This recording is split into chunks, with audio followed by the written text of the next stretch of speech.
Ladies love the skin. Ow. Bring it a little bit closer. The good skin, that is. That's why having a proper skincare routine is very important, and you need to feel the Teej. The process is so easy, just 4 steps. You got your daily face wash. That's gonna clean your face up nice and right. You got your exfoliator scrub. That's gonna open up your pores. You got your AM moisturizer with the SPM 20, which is gonna protect you from the sun. You also got your PM moisturizer, which is gonna make sure your skin is protected throughout the night. Teej has tons of reviews from dedicated customers across the world. I know I said a lot, but it's okay, because guess what? It comes with an instruction card to explain to you in detail what to do morning and night. And because Teej is sponsoring this video, they're offering you an amazing deal. Just click the first link in the description to get 30% off your first skincare system and a free gift. Plus, as a member, you'll also get 20% off for life. By the way, both gifts you're choosing from are a $20 value and a complete game changer. A silicone body scrubber or a nail and face grooming kit. Personally, I prefer the silicone body scrubber. I don't like using towels when I travel, so the body scrubber is an excellent way to open up the pores and get the body clean. So don't wait any longer. Click the first link in the description to start your skincare journey today.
Maintaining your beard isn't just style, it's self-respect.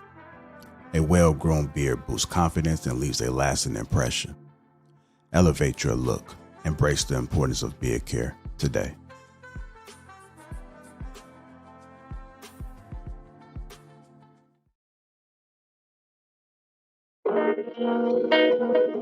Let's go to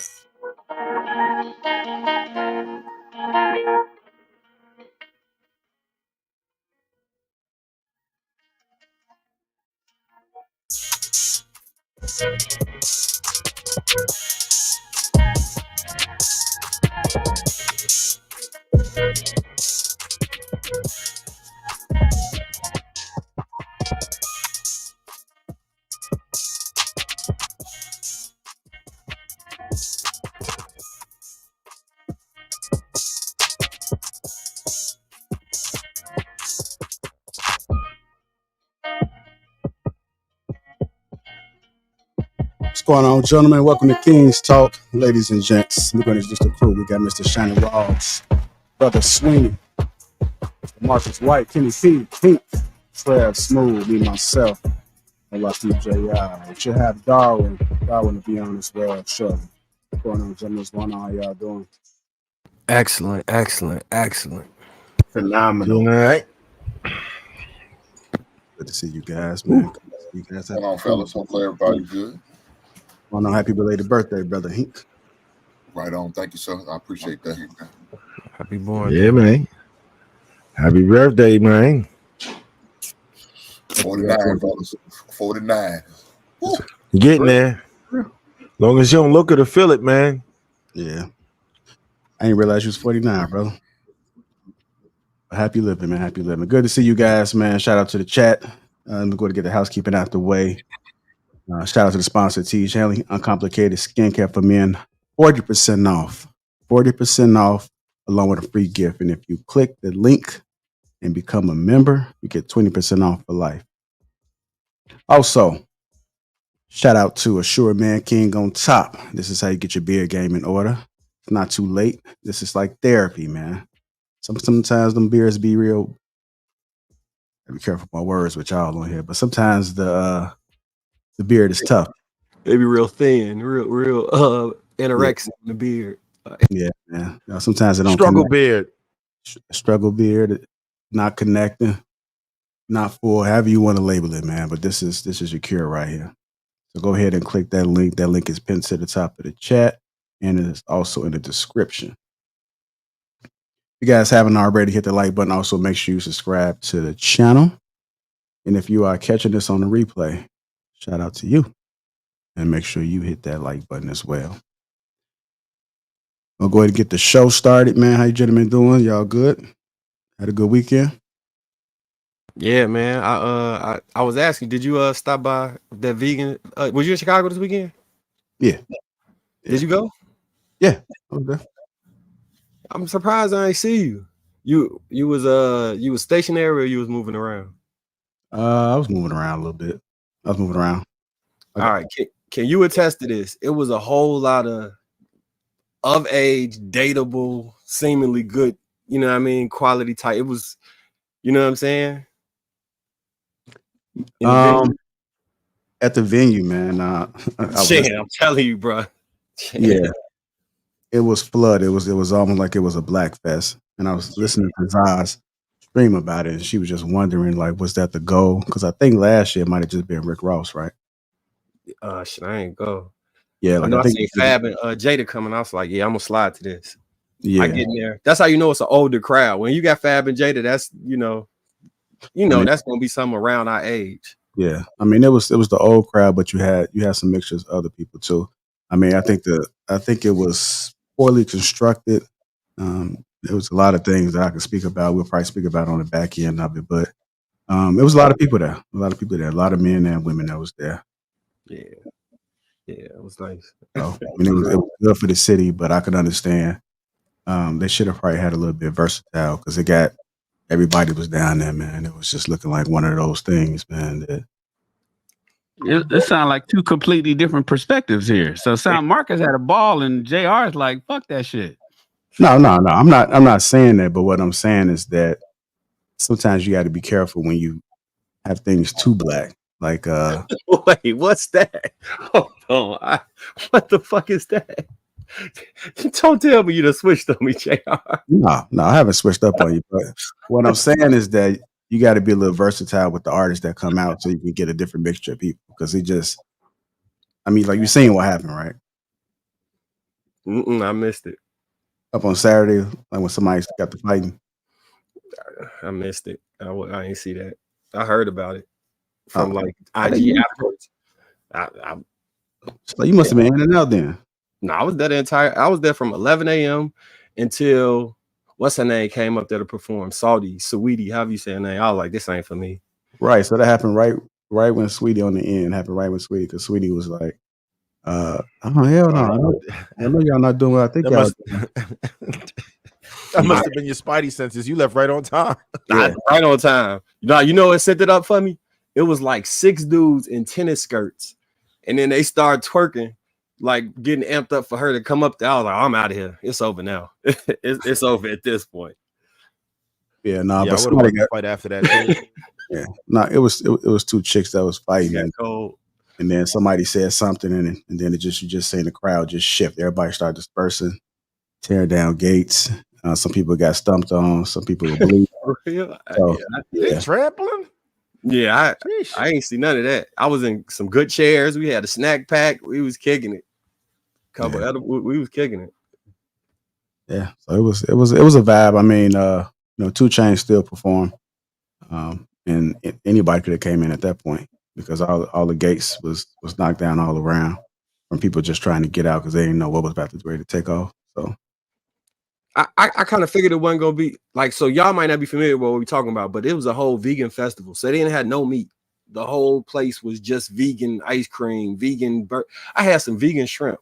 And I thought that maybe it would have been real shrimp until I bit into it and I realized it was a mushroom that they breaded and fried. And I was just thoroughly disappointed. I paid for shrimp and got mushrooms. Mushrooms good, man. Yeah, when I'm expecting mushrooms, I literally thought I was getting a J&J fish shrimp. I bit that mark like, oh, it's a nice size too.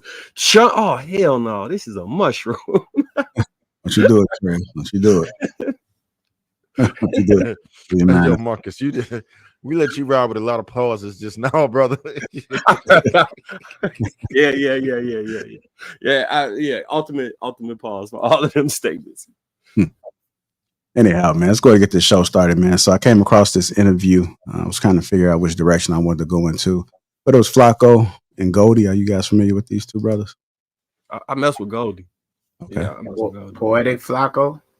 Yeah, Flacco, he's a part of No Jumper. Yeah, okay. So I did an interview. One of the things that came up is the value of a woman. I'm hearing an echo too. Let me show you maybe 2. But one of the questions that came up was the valuable woman. It might be the second or third video. So I got a series of videos that I kind of broke up. Interesting discussion. We're going to break it up. So I'll probably get like 2 or 3 people and then I'll play another one and then add to it just so we can get through the videos and make sure we got a good show. Sound like a plan? All right, Sweeney, you good? Smile, Sweeney. You'll never be smile, brother. I was looking so serious, man. Oh, I'm good, man. All right. Like, I know you was having some ribs this weekend, probably. Probably put someone on the grill. No, I had some lamb chops this weekend, man. But balling.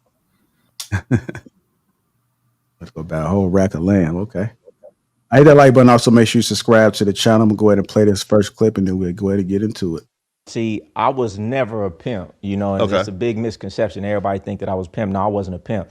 I was around the lifestyle because my uncles, they were players. You know what I'm saying? So I got introduced to that lifestyle at around, 16, 17 years old when my uncle came down the street, riding in at the time it was a Hummers, H2s. He had the big 30 in the back, 30-inch rims. He had the two-door Benz. He had the 4-door Benz. He had a woman sitting next to him, 3 women in the back. And it just changed my paradigm and blew my mind. I said, I'm getting turned on to this shit. But I never jumped into the game per se, but I was around the game. I lived a polygamous lifestyle for over a decade out in Vegas. So I had 4, 5, 6 women, every year for about 10 years. And, each year it would be a different set of 5, 6 different women. Most dudes, they'll have what, 4 or 5 relationships their whole life? Yeah. Serious relationships. I done had that times 10. So I got a unique perspective. And a lot of dudes, they be like women. They be like, oh, you hate women? I'm like, no, I love my mom. I love my auntie. I love my grandma. But check this out. I just understand what a woman is.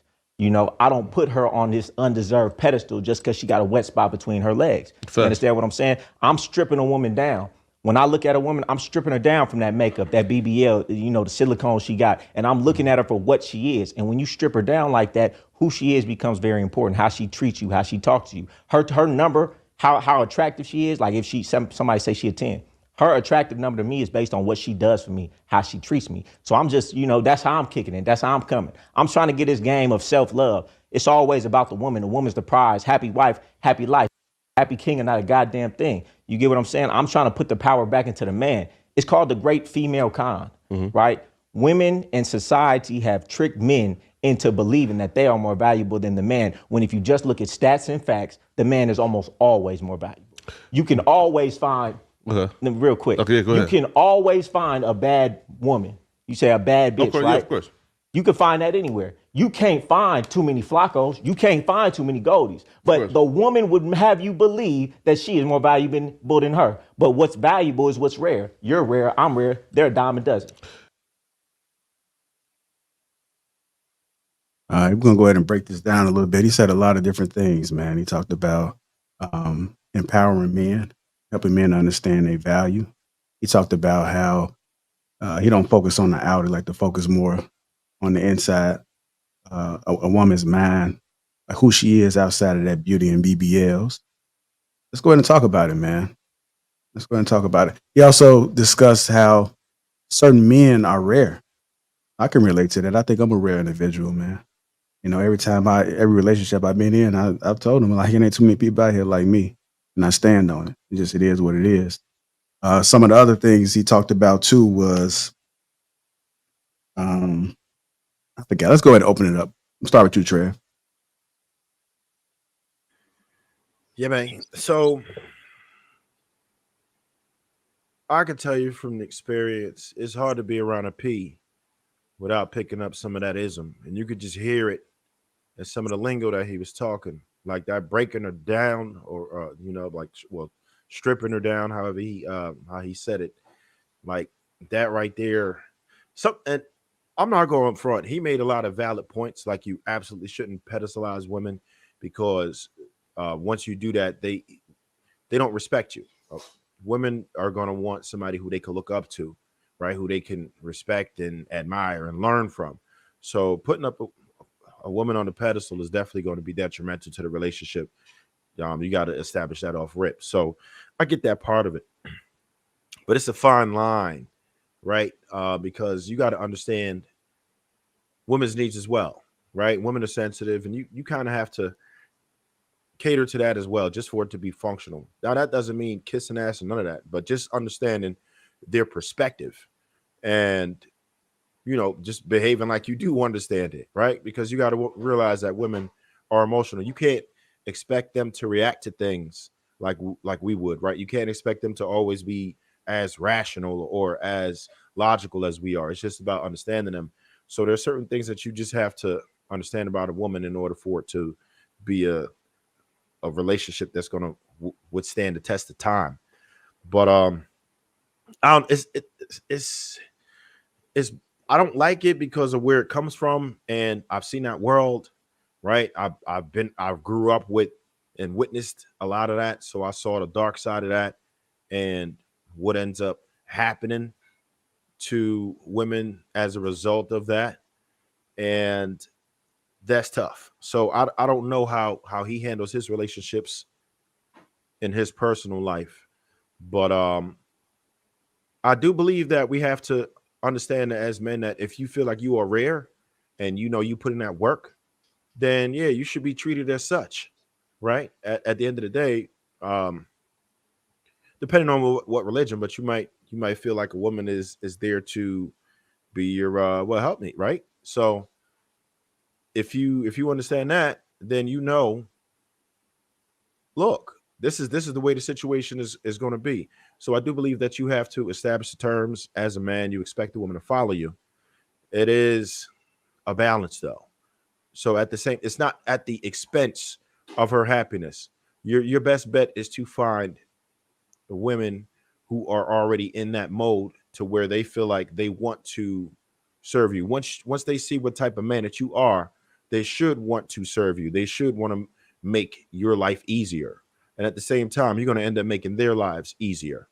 Right? So you just have to understand that a lot of mistakes that men make today is just chasing after women who aren't necessarily interested in them, and or thinking that you could buy a woman into loving you, right? And just doing too much. You can't do that, because that's going to make a woman disrespect you, and that's where a lot of these relationships are failing.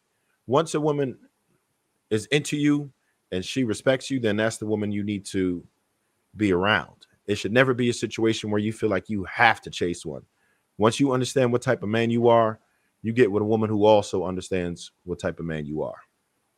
Leave it there for now. All right, go ahead, Shan. Switching up a little bit, man. No, that's fine. You know, I can go whenever.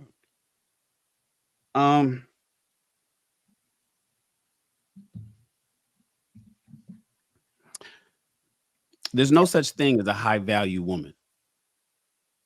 I hear people talk about it all the time. People try to attribute that whole high value man thing to women. You know, the whole term high value man was created in the 80s when me, JR, Hink, and Kenny used to watch a TV show called Lifestyle of the Rich and Famous. That's where it originated from. Y'all remember that TV show? And, you know, people say, well, you know, I want to redefine what high value is. And you don't redefine high value. Well, it's not really a subjective definition. It's an objective one. And it's listed as to what it means. And, you know, for those that did rock with Kevin Samuels when he was here, he kind of, as he say, he put it in a framework, you guys. And for Kevin, he said, for a high value man, there's 6 things that you needed to accomplish. You know, one was money, where you had to earn at least $10,000 a month. One was how long you earn that money, which was the length, you know, which is a minimum 3 to 5 years. You had to have a group acceptance. You know, that means that that brother is known by other high value men. That man has to have a network of people. You know, you can't be a lone wolf out there considering yourself a high value man. You know, you have to have a network of other high value men that you rock with. And then people need to verify it. That's the 5th one, visibility. You can't be a dope boy. You know, you can't put, you know, I run a couple trap houses on your LinkedIn profile. What? And then, of course, you have to be useful. You know, a high value man has utility, where he's relied upon by other brothers in the group. Now, remember, value is something that is considered respect to worth, you know, and excellence and usefulness and importance, and it's measured by the marketplace. So what happens is a lot of people, women particularly, say, I'm valuable. I know my worth. I know, you know, I know what I deserve. And to be honest with you, men are shopping. Men are the buyers, and we pay what we think it's worth. It's no different than anything else. Oh, why do you always compare women to cars? Well, you know, I like cars, you know, and I'm going to pay for a particular vehicle what I think it's worth. The car it could be pretty on the outside, brand new, fresh paint and everything. But if the engine is raggedy, it's not going to be worth what I'd like to pay. I don't care what the owner wants to charge for it. I don't care. You're only going to get the money that the marketplace deems that particular item is worth. You can have a good running engine and the outside look a mess. Don't nobody want the car. You can have a good looking paint job, a good looking engine, but if the frame is broken, if it has thousands and thousands of miles on that transmission, nobody wants to pay for that. So the marketplace actually determines the value of a particular thing. Okay. Now, understand something, and this is what I'm try to explain to people. So how do you define a bad woman? Say it again. Oh, that was a soundbite. The soundbite didn't come through. Listen, a woman's purpose is her man. Period. Stop. That's the sentence. Her purpose is her man. Now, women can have goals. I tell the people all the time, you can have goals, but goals is not the same as purpose. Goals is a point at which one person wishes to achieve a certain thing. Goals is more linear. You know, I want to get my degree. You know, I want to become I want to become an attorney. I want to become a nurse. It's a straight line, but purpose is the reason somebody aims to achieve that goal. So the value of a woman, if her purpose is her man, her value is tethered to the man in which she was chosen by. She's tethered to her children, and she's tethered to the man that she's married to. Now, some people say, well, you know, all women can be valuable. Well, it depends on the man that picked her. It depends on the man that she's connected to. So women are instead quality and in demand. Women are in demand. And so what the brother was saying was, listen, if you got somebody, and I think I talked to you guys about this in the back chat. If you are in a situation or in a relationship with somebody and you can do things that your woman can't, if there's certain things in your household, in your covering, in your enterprise that you can do that she can't do, but there's not much that she can do that you can't, don't talk to me about who's valuable or who's not. Don't talk to me about who's the prize. Don't talk to me about who's more important in whatnot. There's an order of things. And so I just want to be clear, if a woman's purpose on this planet is to bear fruit and to create children, and her purpose is to be of value to her man, his helpmate, you know, his rib, as they biblically say, then he is the valuable one because he's the one that's providing and protecting and problem solving and procreating with her and doing all those things out in the world to protect that family. And she is connected to a man who has that value that everybody is trying to achieve. Now, what kind of woman is she? Well, hopefully she's an amazing ass woman. Hopefully the quality of this woman is so mind-blowing. Hopefully the things that she's doing for him is so great that he would never want her to be with anybody else. But her value is going to be connected directly to him. And if she doesn't have any connections outside of him, I'm with the brother in the video. I think I'm with Trev. So just want to land it right there. And I can explain what, you know, the things that makes a woman high demand, but I don't think that's the question. All right, I'm gonna play a little more of this video.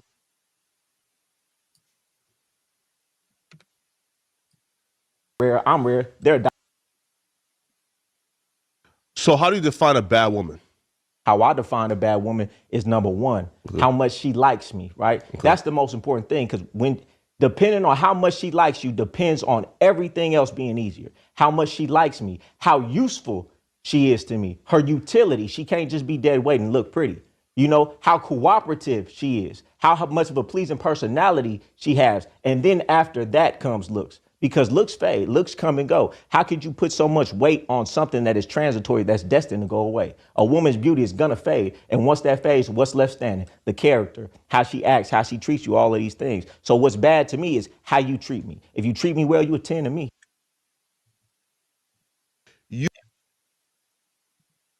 All right, nothing more of that video. I'm gonna go to you, Sweeney. Come back to me, JR. All right, I'll come back to you. Go ahead, Brother Hink.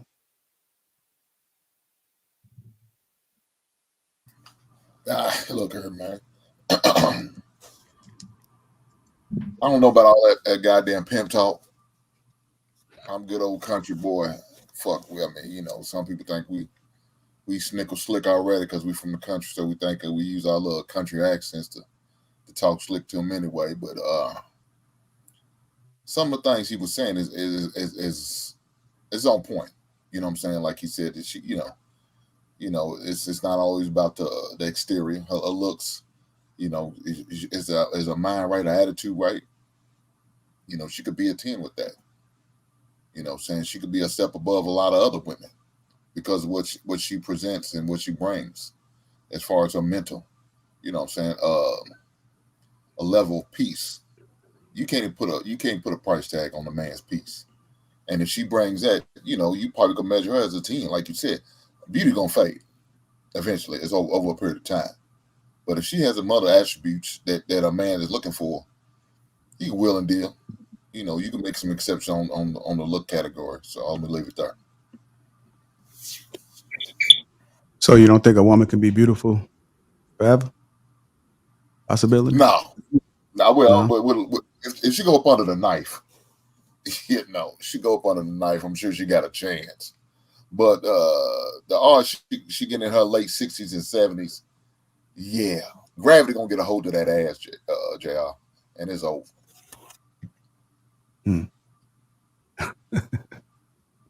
All right, go ahead, KP.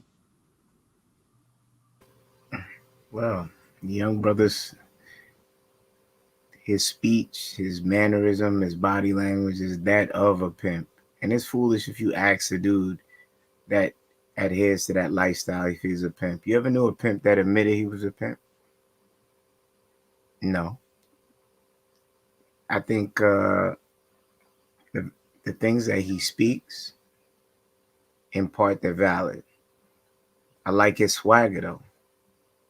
A woman can always see if you're a weak man or a strong man by how you carry yourself. What they say, communication is 90% body language, 10% what you say.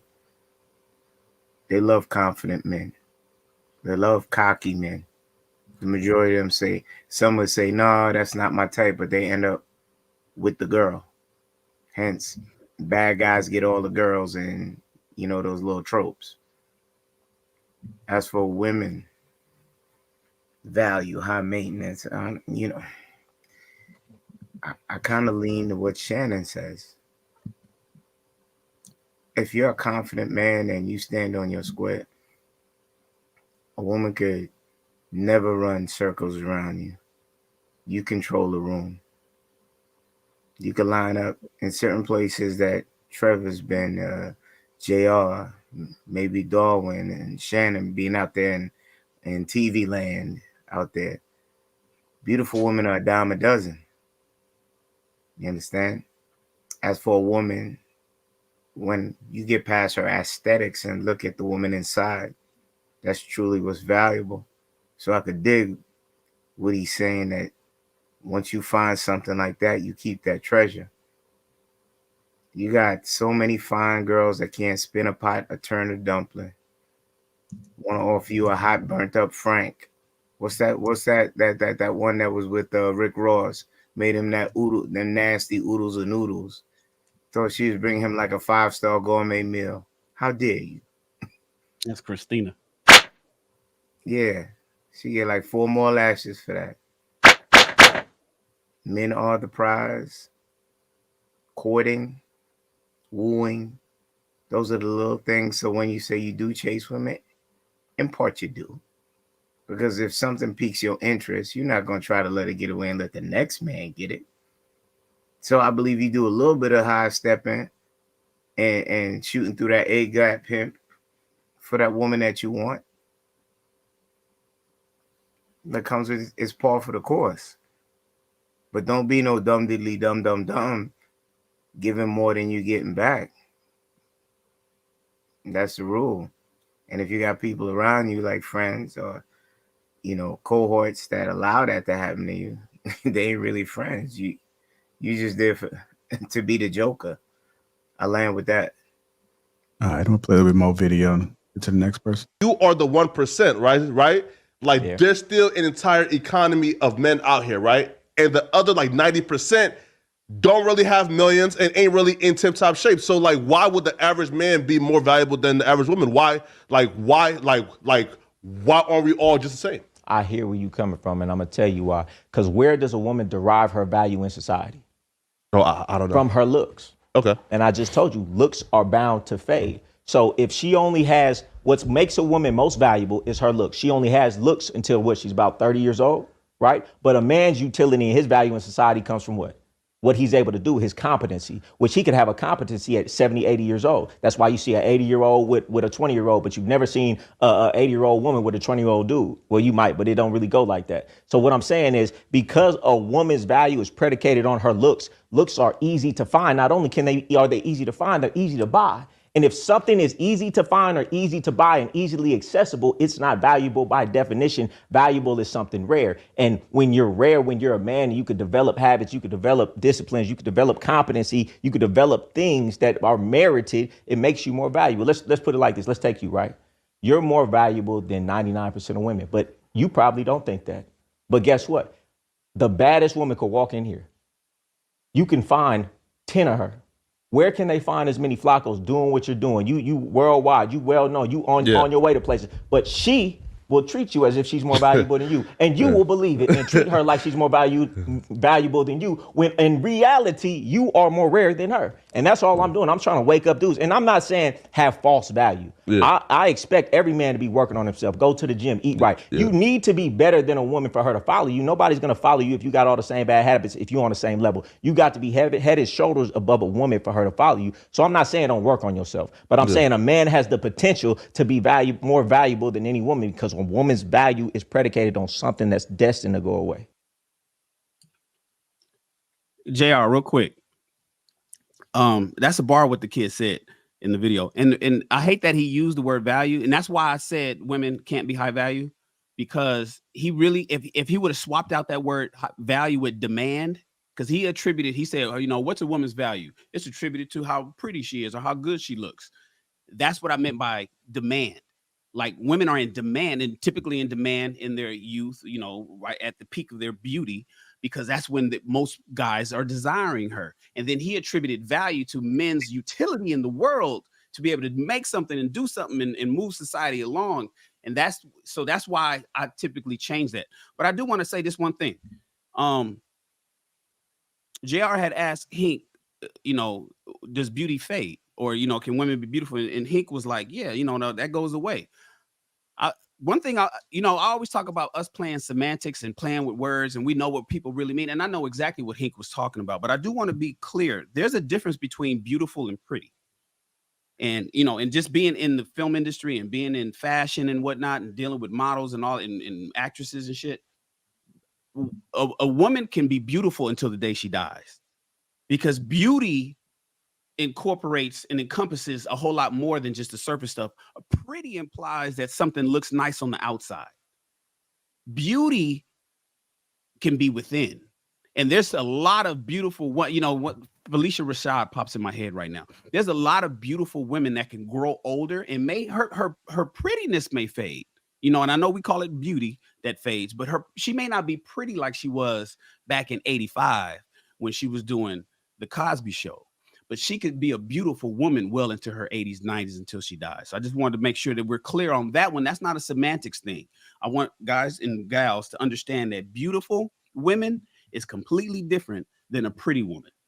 So just want to throw that out there. Kenny P said Sade in the back. You put Sade. Said she follows along that lines too. I'm going to go to M. White. Then we'll go to Darwin. So where he's starting off is trying to get men to see their value as men, and I think that's a good place, because for whatever reason, some men automatically didn't come into this life feeling how valuable that they actually are, and it's a lot of value in us. It's a lot of value in each and every man. It's just you got to tap into it and understand what your resource is and how you bring that to the world and let that light shine out. He coming from a place of not being a pimp, but it's the saying, like, it ain't on you, it's in you. It's in him. That's why it's resonating that way. So when his words, Marcus, you know you are resident pimp. So just lay it on us. Lay it on us, brother. I never said I was no pimp neither. Like, that's what I'm saying. Okay. But I understand his struggle. I understand what he's talking about, though. You know, the thing about it is the culture that he resonating from has a way of understanding women. And the key thing when he say don't pedestalize a woman, it's extremely important not to put her above you. But the other part of that is don't mistreat her either.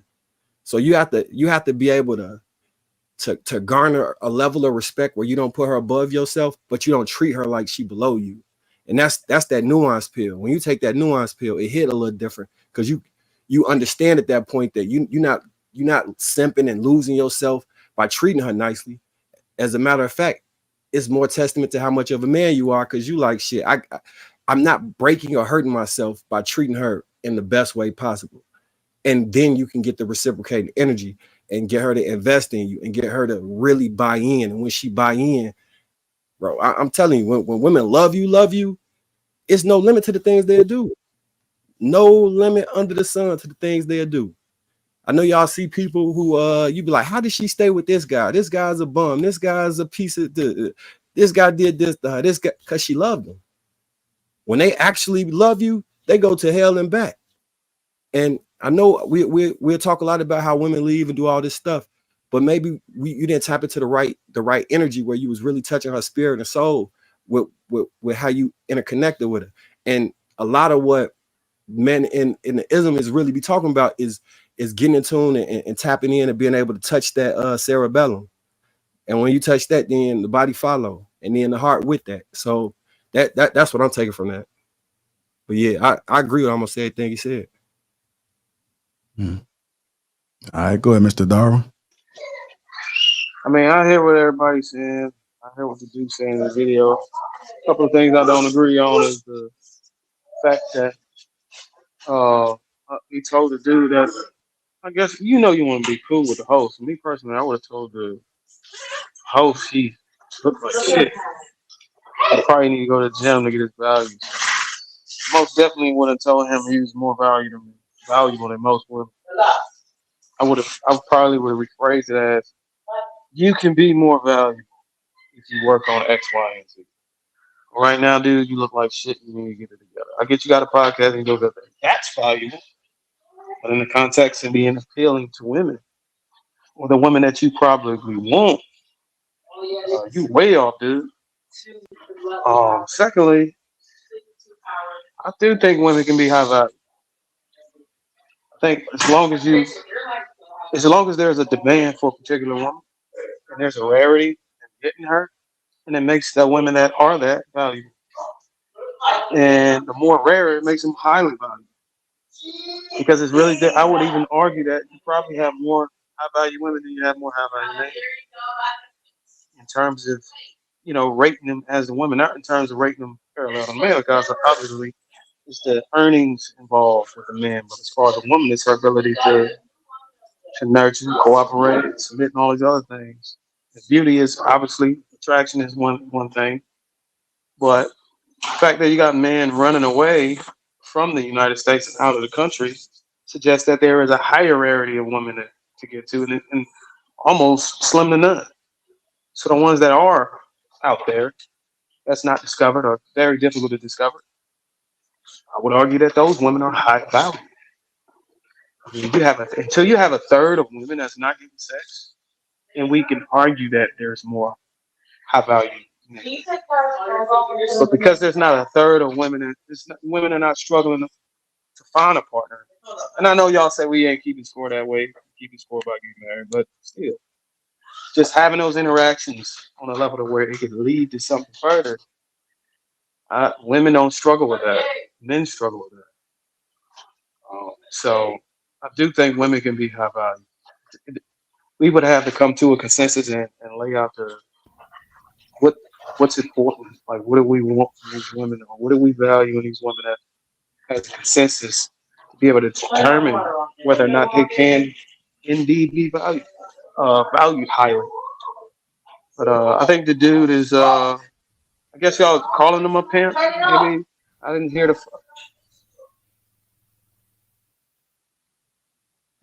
Sorry about that, y'all. I'm on vacation with the family, so if y'all hear somebody in the background, it's because I just came into DC from Atlanta. So I apologize for the. Hey, Bruce, I do got a question for you. Yeah, go ahead. So you said something along the lines about women being able to have those interactions with men, and obviously we're probably talking about sexually, right? But I wouldn't say sexually. I would say sexually, it's like the next level. That's like getting on base is what I'm talking about. Not actually hitting a home run. I think hitting a home run is actually physical intimacy, but Fair actually enough. getting on base is interaction. Fair enough. If that's the case, then what is the male equivalent to that? Because I would think that y'all remember when I asked that question in the back chat, how many of y'all know a guy that think that he's the best, like he's the top dog, and he got a bunch of female friends around him that he ain't never slept with? I think I recall it. Wouldn't that be the same equivalent? I would argue that that is the equivalent to a woman who gets a lot of male attention, but she can't bag one. Right, as far as make him, you know what I mean? I will argue that that's the same thing as a man, because men can get relationships with women easily. Can you bag them and have sex with them is the hard part. But it ain't hard for men to start relationships with women and become their confidants and talk to them and be their homie and be the homie easy. Yeah, that's something that men could do. Bar none shit. We know dudes that can have a bunch of female friends around them, and they all come to him and they all talk to him. They all ask him questions. He may take them out to eat and buy them shit and have a good time, and they all love him. But he can't sleep with none of them. And we know I see something different, and I understand exactly what you're saying. Okay. What I see is the struggle is not getting the cheeks when the man actually meets these women.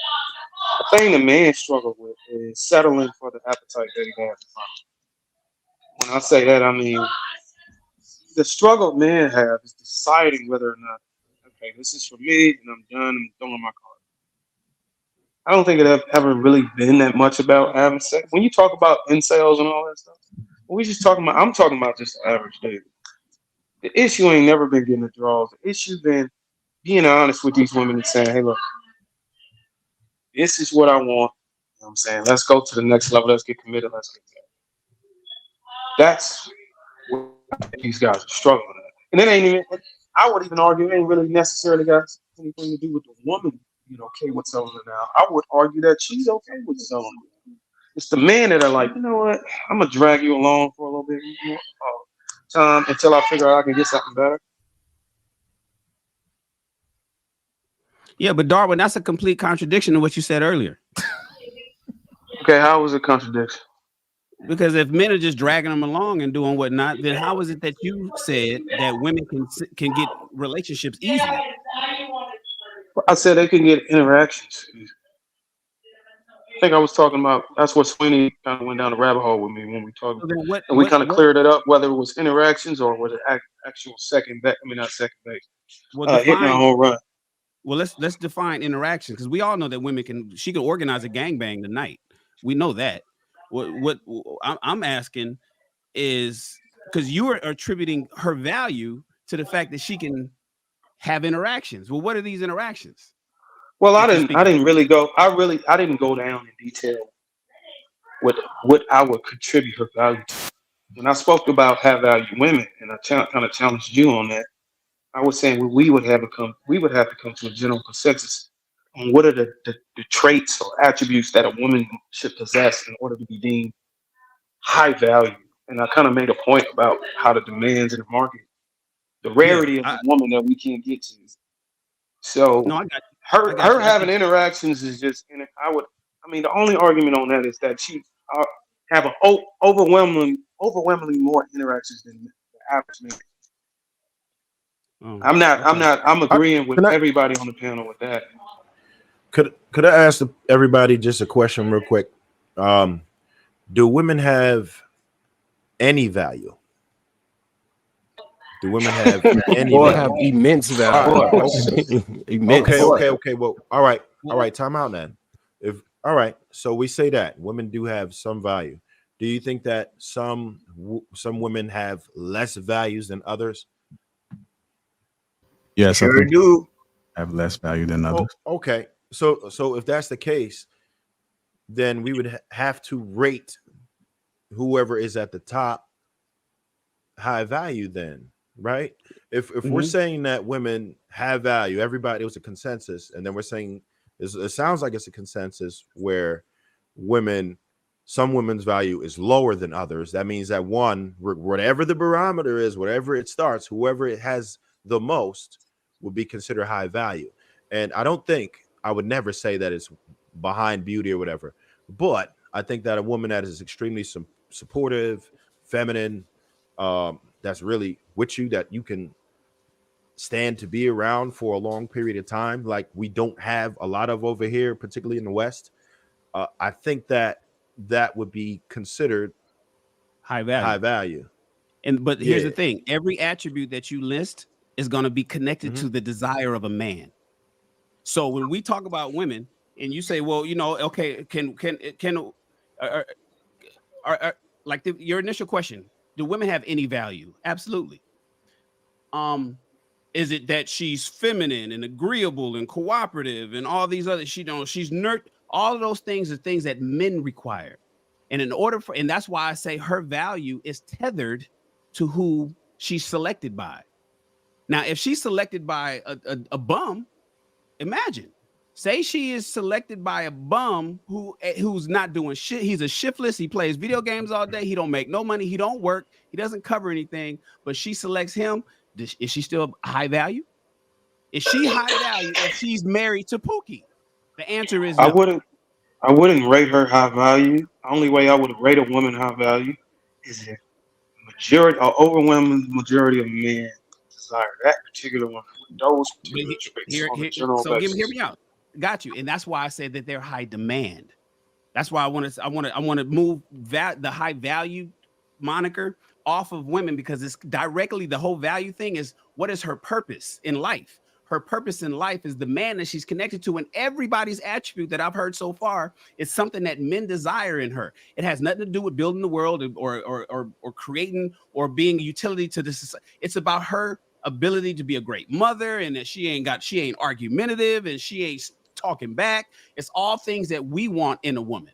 Now, the thing is, if you got a woman that's single that has all these attributes, then she's in demand by everybody. Everybody wants her, and she won't last long. But if she picks, or if she accepts the proposal from a bum, then her value is gone. It doesn't matter that she's all those things if she picks the wrong dude. How is it her value is gone if the bum, if she accepts the proposal from a bum? How does that make her value gone? Can you really elaborate on that? That therein lies the whole reason why we talk about women. Like, you fuck these bums and you fuck these pookies. You give them your womb and your baby, and then you turn around and you want a cleanup man to come in later. So what is the difference? Okay, I got that part. That's the whole baby mama moniker. I mean, now I could go. Okay, what is the difference? A whole speech on baby mamas. I got you. So what is the difference of her accepting, she being high value, she accepting a proposal from a bum, or accepting a proposal from Darwin? From Trey. I would say the same thing. It's the same thing. She's taken. She's out of the game. She's married. That is what she wanted. That is what he wanted. So she is valueless to anybody else that's searching for a suitable man. Okay. So the only thing that makes this woman high value is if you have access to her. No. Can you have access? I'm just saying, so let me rephrase that. The only thing that makes this woman have value to me or anybody who's searching for her, if they have access to her. If she's married, if she's taken, and she's a homemaker for somebody, even if she have all of those traits, those wonderful traits. I mean, Jack. She's high value that person she's with. She's not in the market anymore. You have to be in the market in order to be considered high value. Just like you said, it was a demand. Accessibility has nothing to do with the value. Thank you, Kenny. And accessibility has nothing to do with her high value. But here's the thing: value has everything. Value, especially in men, has everything to do with his utility and his ability, and having a network, and his ability to use his intelligence to move things forward for everybody, especially for his group. That's if I told you, hold on, Shane. Let me interrupt you, Shane. If I say, hey, look, man, I just spent $600,000 on a Diablo, Murcielago, and it's all yours, and I give you the keys, and you know how valuable that car is. But I told you it's on Mars. It's on Mars. You can have it. It's not valuable to you. No, You don't have you don't have any access to it. So it's nothing. There's no utility. You don't even you won't even remember the conversation. But I gave you the title to it. And anybody you try to sell it to or get value from, they're not gonna buy it, right?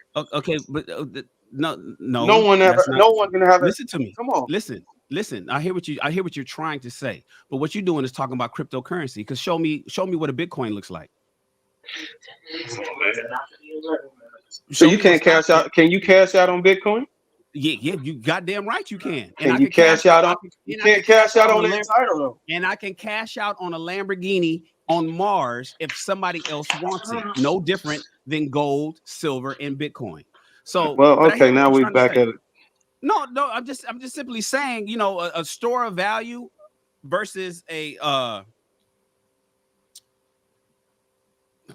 having a brain fart on what the term is, but a store of value versus something that's intangible, that you can't touch, but still having value is still okay if everybody wants that thing.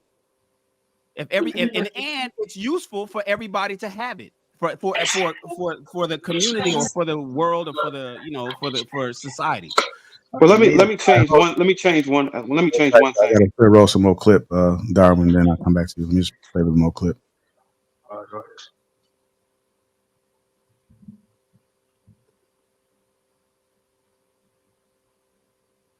No, sure. But if most men will never reach that true potential, right? So if most men live average lives, then wouldn't most men, be, I guess, just as valuable, if not less valuable than a regular woman? I hear where you're coming from, and I can't push back on that. All I can say to that is a man's potential. Yeah. His potential is farther than the woman's. So, okay, she has these looks for a time, but when those looks phase, what does she have?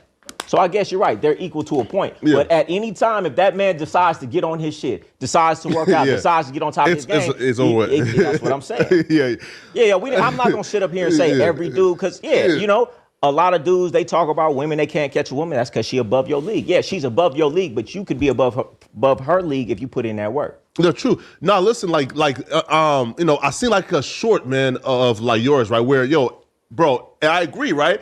Is like these incels, have been fed like this pipe dream of, I deserve the baddest, right? Yo, bro, like these hoes ain't shit. When bro, like chances are, bro, like you not shit. You feel me? Like you dirt. Yeah, that's and I'm heavy on that, because a lot of dudes need that check of reality, and sometimes they watch some of these red pill podcasts and they get to pumping themselves up. It's like, you got to do the work though. We got to look objection. Like, okay, so in some of my like group calls, I ask dudes, they want to have a lot of women and things. I say, well, tell me why you don't feel like you have the women that you should have. Yeah. They say this, they say that, and I say the reason is because you're not who you think you are. Right? Because the man who has that is that, and he attracts that. If you're not attracting a bunch of women, it's because you're not the person that deserves to attract that. Because for the guy who is attracting that, it's easy for him because he is that. Most dudes really don't understand what level they really on, and they do need a reality check. But at the same time, these women do too. YouTube influencers. That is so sad what he just did. The dude, the heavy dude, is just basically stating what they just did in the video previous. He was hyping the dude, that big heavy dude, up, hyping him up, saying how valuable he was. The moment that dude leave that podcast to go holler at a woman, that's probably what I'm gonna use one of Trev's statements: punching outside of his fucking weight class. The moment he go holler at a baddie or somebody outside of his weight class, and the moment she turn his fat ass down, he gonna say, "Oh, women ain't shit. I'm gonna get a passport. These hoes are ungrateful." He's doing a disservice to that man in the chat. He should tell him, "Hey, look, these are things you need to work on, bro. I've been out here, and I know what these women want. Just like we look at women, they look at us too. They want us to be attractive too." And if he would have been honest with that dude, then I could have paid a little bit more attention to what he was saying. But he's just losing me with he's pandering to the man. No, Darwin, you are attributing a man's value to his vanity and to how good he looks. Like the first thing that you said when you first spoke before on the last segment was that the dude needs to go to the gym before he start calling people high value. A man's value. I listed off the things that really makes a man valuable, and then he also spoke on what that man has the potential to do. I know he mentioned like, you know, work on yourself and all the other kind of stuff. But typically when we say that to men, we're talking about getting yourself out there and making a name for yourself, not necessarily, you know, losing weight. So what you're doing right now is you're saying that if a guy has all he's a moneymaker, he has a network of brothers, he's accepted by those men, he's been making money for years, we can verify his career, he's useful to the society in which he lives, but if he's fat, he ain't valuable. That's what you're saying. And that's not true. What I'm saying is, all I'm saying is this: I wouldn't hype him up. I wouldn't praise him as much as the guy did on the show. I would look at where he can improve, and I would focus on those things. But the only thing that you said he can improve on is his looks. I mean, that's as far as I could see right now. I don't know anything else about the dude. So, but those things are very, very obvious looking from the outside. But you have to understand. But you attribute it. But you also, by only visually looking at him on the video screen, you also said he ain't high value. When the guy at the sofa said that he was. Now, maybe the guy at the sofa knows a little bit more. He knows how much money he makes. He knows how good that podcast is, or how. But I don't really have to know all those things. Really, even if I did know all those things, I wouldn't still call him high value because I have a benefit of being able to talk to women, surround myself around women who look at men in a way of where they would see him as, okay, he could use some work. I get it. He's doing all these things for society. He's got money. He's got business. He's got a network. But yeah, he can work on these things.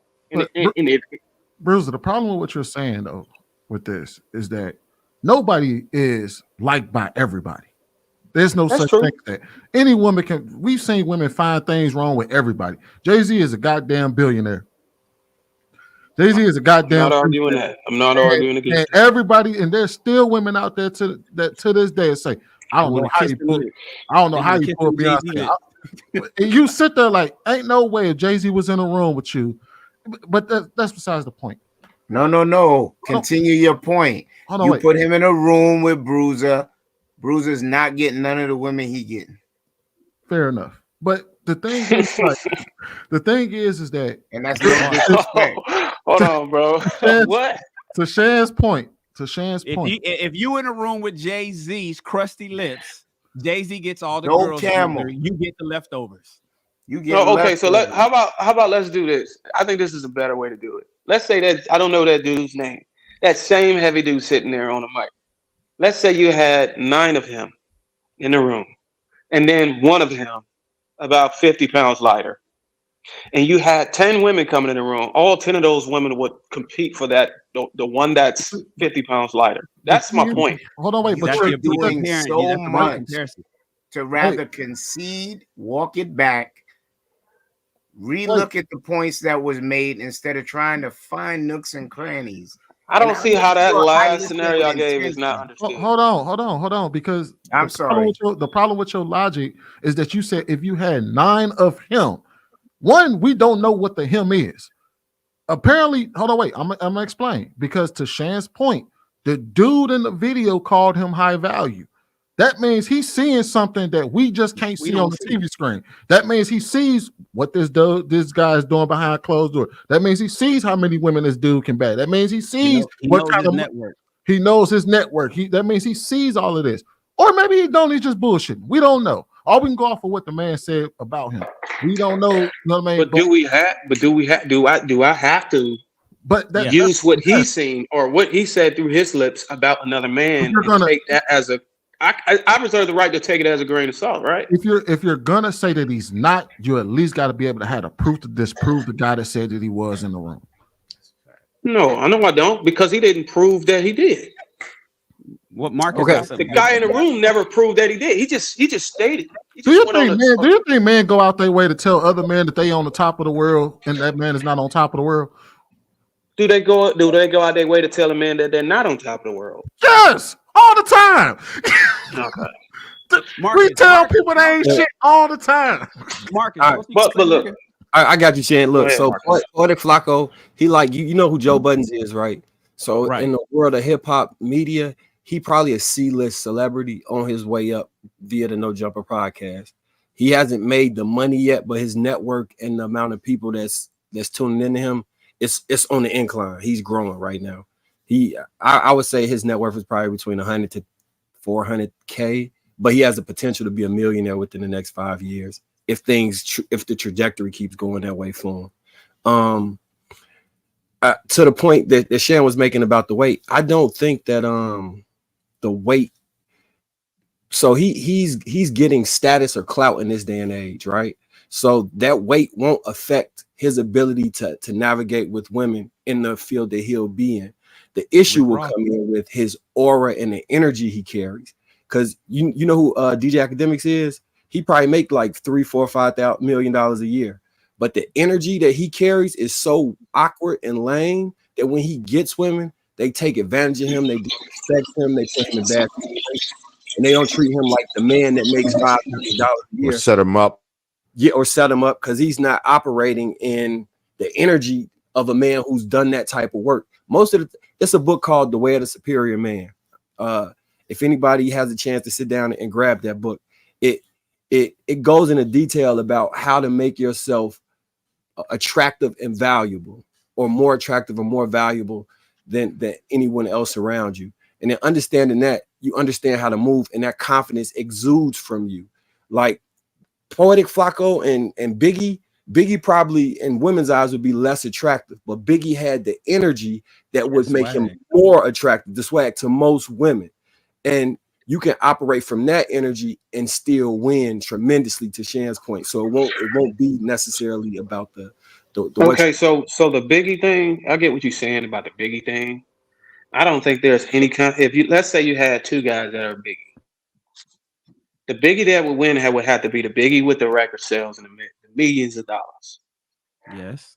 I don't give a damn about no. If both of them had that same energy you spoke about, how powerful the energy Biggie had, which led him to be able to have successful relationships with women. I don't agree with that. I think it was most definitely his socioeconomic status behind his music. Because if you look at Biggie, rest in peace to the brother. I like his music, but the dude was a slop. But you're assuming that men. What? I thought part of being high value was all if other men know you and recognize you. So this other man who we talked about. Well, let me finish, dog. So this other man was being recognized. He's propping him up. He's showing he's being recognized. So he's calling him a high value. So he's doing some of the things y'all talk about. He's a 6-figure dude. He's being recognized by other men. So what's the problem? You also gotta see how he's. Is that what? Yeah. No, what I was doing. Okay. What I was doing was you also gotta look at him through the lens of how the market would, and the market would be the women that are to be attracted to him. So that's what we not compensating for. Listen, I know they do. I know women like heavy dudes. I know they like dudes with missing teeth and all this other shit. Look, I know it. There's all kinds of guys, women. But I'm talking about the majority. Just like you can run it adjacent to the man looking for a woman to be the most beautiful. You're talking about the majority, Darwin. More highly valued. I'm talking about the majority of women. He don't need majority. He may be just looking for one. But then a woman can say that a woman can use that same argument.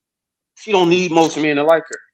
Darwin. She just need one. You get what I'm saying? It's really like a cancellation on that.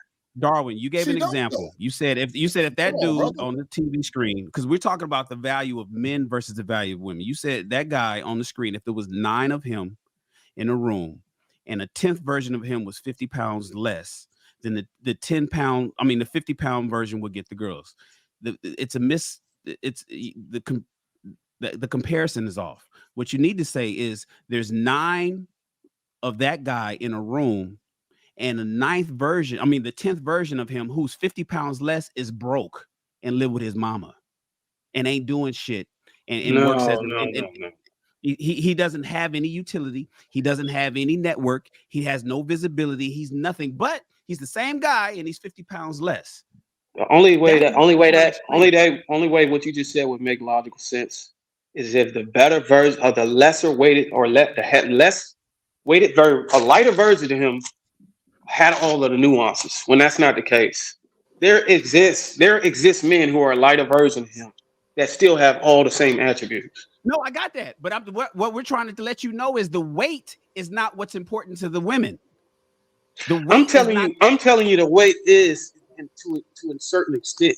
I'm telling you that if women can get a better, anytime a woman is faced with an option and she can get a better version of you, she'd rather take the better version. She won't take it if you're broke. That weight won't give. Okay, so how can being broke be the better version? How can that make? That's what I'm saying. Logically, that don't even make sense. What? How can a better version of you have less resources? No, you're talking about because you're attributing the better version to his weight. All you're doing is saying that he's better version of him is his weight. No, that's not what all I said. I said you take 9 of him. When I say 9 of him, that means all of them have the same value, the same resources, the same network, the same earning. The 10th man has the same as the 9. The only difference between the 10th man and the rest of the 9 guys is this guy just has a fit. He's more healthy. I got a quick question. I got a quick question for that. I can't get it across. I got a quick question for that, and this may help you, Bruiser, or at least get y'all to kind of think of where he's coming from, and y'all might still completely disagree, and that's fine. But the one point I would say is this, right? Do you think that Pac would have been able to run down on Faith if Biggie, with all his charisma and everything else, was in shape? Do you think that if he was built like Pac was, do you think that Pac still would have been able to run down on his chick and do that? Absolutely. No, I think if Biggie was maximize his health and fitness, I think the chances are drastically decreased on her stepping out on him. If in fact y'all think Faith the reason if in fact the reason Faith stepped out on Biggie initially because it was his physical attraction. What? But if the reason Faith stepped out on Biggie was because of his physical appearance, I would go on the record and argue that if his physical appearance wasn't an issue, then the chances of her being promiscuous and stepping out on him would drastically decrease. All right, hold tight. Hold tight. I got to get to know this video now.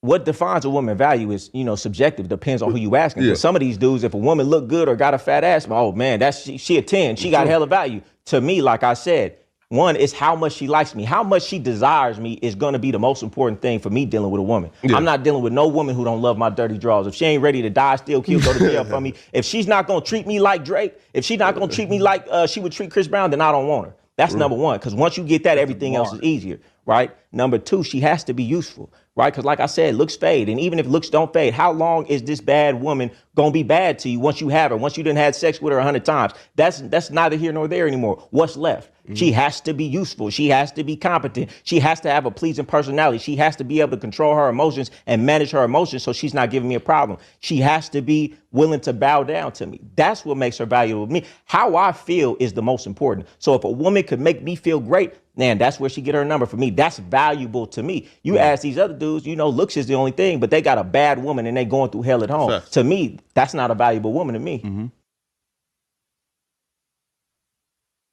Jay, I'm disturbed by this, man, because the title of your stream is called "What's a Valuable Woman?" But Darwin's ass is locked in on this goddamn man. Like you got a thing for this motherfucker, man. What is going on? I can't relate with Jesus. I can't relate with Jesus. I don't understand, dog. No, man. You might feel like you're being caught with stray because of your own way. So it might just hit you hard. It might resonate with you in a way where you might think I'm talking about you.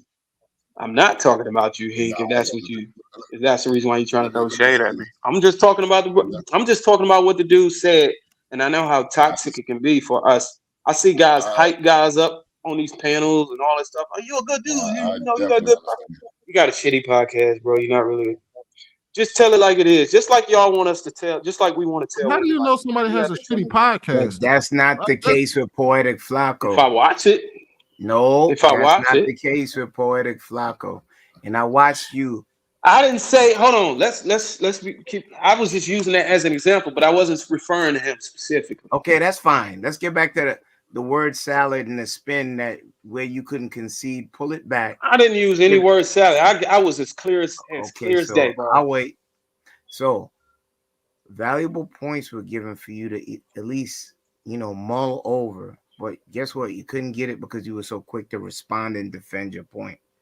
There were two guys that tried to give you points, and then you stretched it to somewhere else in Catmandu, trying to make a point of, okay, line up 10 poetic Flaccos, 50 pounds lighter. That could easily be debunked if I put one Rick Ross or one Fat Joe in that position. So that just made that null and void right there. For you to just see where you were going, and then you're trying to find a nook and cranny to validate your statements rather than just walk it back for a minute and see where Shannon was coming from. But guess what you didn't? You just chose to overtalk it because you felt the point was valid. And you should be able to read the room, because a lot of people was like, where'd you get that from? And we honestly wanted to see how you did your math. You understand? Yeah, I understand. I think y'all just don't understand where I'm trying to come at with this point. Definitely. No, I get what you're saying. I totally understand exactly what y'all are saying. And if y'all don't think I understand y'all, I don't know how. Maybe y'all can ask me a question to test it, but I don't know how I can explain it. I literally understand everything, every point y'all made, and I'm still standing on the fact that anytime you can be better, anytime that you have a flaw that's obvious, me personally, and I think a lot of women would side with me. I'm an image consultant, so I can look at man and woman without having to be questioned. How my sexuality be questioned. I know it's more flattering. I know what's more attractive. I know how to layer the body so it's more appealing in the clothing. I know how to do all those things. I also know how to look at the physicality of the body, the weight, the health, the nutrition, and all those things, the jawline, whatever, and be able to tell you that the more flattering parts are just going to stick out and stand out and be more attractive.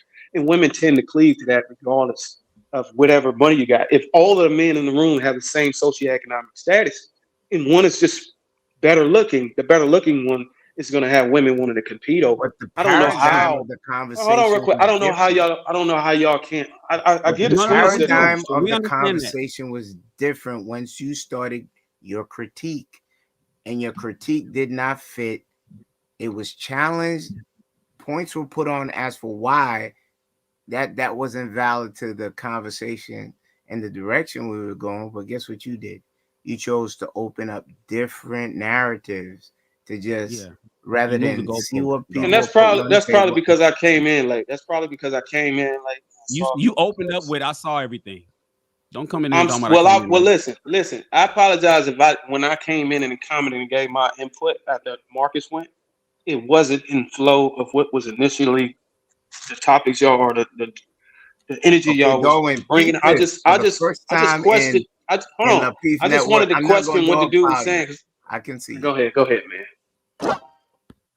Darwin, listen, we understand, and everything you said, we agree with. If you can obviously see that somebody can improve, they should. And if they don't improve, are they being the best version of themselves? The answer is no. We got that. We're simply saying when that man said, "Hey, man, you know what? You're probably more." That brother on the sofa told that guy that you are probably more valuable than 99% of women, quote unquote. And then you came back and said, "I can see that he's fat. He ain't high value." I am telling you, fat ain't got nothing to do with a man's high valueness or not. That's all this is. Can I just ask you one question, and JR, you can move on. Let me just ask one question. Would you, if you had a player, if you were a coach of a pro league, and you had a player, and he was the last one out of the gym, and you came up to him and you said, "Hey, look, man, you're better than 99% of the guys who come in here, but this guy he struggles. He has a worse free throw percentage.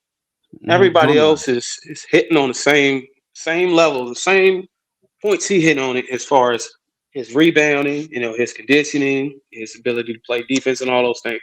But he is the worst free throw shooter. Would you honestly tell him that, hey, look, you're better than 99% of the guys who come in this gym?" Yeah, so you just described the movie Drumline, you know, and because he couldn't read music, is he still better than everybody else that's in the line? The answer is yes. If he's actually better, then and his stats are showing that he's better and he's faster and he's quicker and he got more hands, but he's missing on whatever metric that you particularly talk about, then the answer is yeah. Still okay, better. so you said what you said what Drumline would do. You didn't say what you would do. I asked you what you say. I said yes. I thought Okay, said yes, so that's where the disconnect of me personally. I wouldn't tell a player that he's better than 99% when he has to. When everybody is doing the same thing he's doing, and across the board, and everybody is able to shoot free throws. But he's the one that's not. I'm not going to tell him he's 99%. I'm going to be like, look, you need to work on your free throws. Well, I will argue. By the way, I will argue that that's a different conversation because this is a person that's on your team. This is a person that's on your team, and you're trying to win. So obviously, you're going to try to maximize everybody across the board potential. But if you're just talking about if I was talking about hoopers in general, and I know, and Marcus used to play pro ball, right? He just described Shaquille O'Neal. Shaquille O'Neal couldn't shoot no free throws. Marcus played pro ball, or he had the potential to play pro ball. If other pro ballers came in and told him, "Yeah, bro, he cold. That boy cold on the court." And they said, "Nigga, he really is better than 99.9% of the people out there that hoop." But he can't shoot free throws. So I think I see what a disconnect is, Darwin. What most of the gentlemen on the panel are saying is once you get to a level of being hyper successful, it doesn't even matter. It doesn't matter. That's not even something that you have to consider. You could be ugly as hell. We see it all the time. Ugly dudes, old ass dudes, whatever dudes. Once you hyper successful, you are desirable, you are high value no matter what. That dude with his podcast, as popular he is hyper successful. So that's not gonna cut it. But I see where Darwin's point is, because even the dude in the video, right? And I don't know if he was trying to sneak this dude or whatever, but he definitely said, well, he would tell a dude, yo, you need to go to the gym. So for the average person, I think that that's something that you would absolutely have to consider because it's going to open up your options. But the problem is when you do, basically you do come with a 90, right? It doesn't matter how 90 comes in. If you just have a bunch of success, a lot of the other shit doesn't even matter, right? But the more you have, if let's say you don't have that, now you need to bring other things to the table. You need to start making sure that you're in shape. You can't be an asshole no more. You don't have fuck you money. That's the problem. So you need a balance of like a 90 to come to these women. So that's what a lot of the gentlemen are saying. I gotta get to these super chats real quick. Let me get to these super chats. Gina, $2. She said, "I agree with Darwin." Of course she does. Most women probably did. A man looks successful, in shape, have value. 100. No, he has quality. Gina again, $2 says, "Contribute to society, clean look, have morals." 100. High quality. Gina again, $2 says, "We talking about average men, not celebrities." And Gina again says, "My weave be nappy sometimes, my belly over my pants. So one thing about me, I know I have value, man, when I see one." And just to respond to Trev too, like definitely if you are successful, it'll get them in, and you might be able to maintain them as long as you had that success. But if long term, I think I can understand what Darwin is saying. Long term, if you start lacking in certain areas, if you're overweight, you're not performing, or you're just not like physically attracted to her, then I can see her entertaining something else. And that's all I was trying to say. Like what JR said, like if your bag make you valuable or actually put you above your competition, and once your bag is gone, that's it. You know what I'm saying? I've been blessed enough to be able to lead without my bag. I've been able to work in other areas where my bag wouldn't overcompensate for all of my value or whatever success I had. You know what I'm saying? If we just had an interaction with women and I was standing side by side with the dude with the podcast, and I'm gonna just be hypothetical with it, and nobody knew us, period.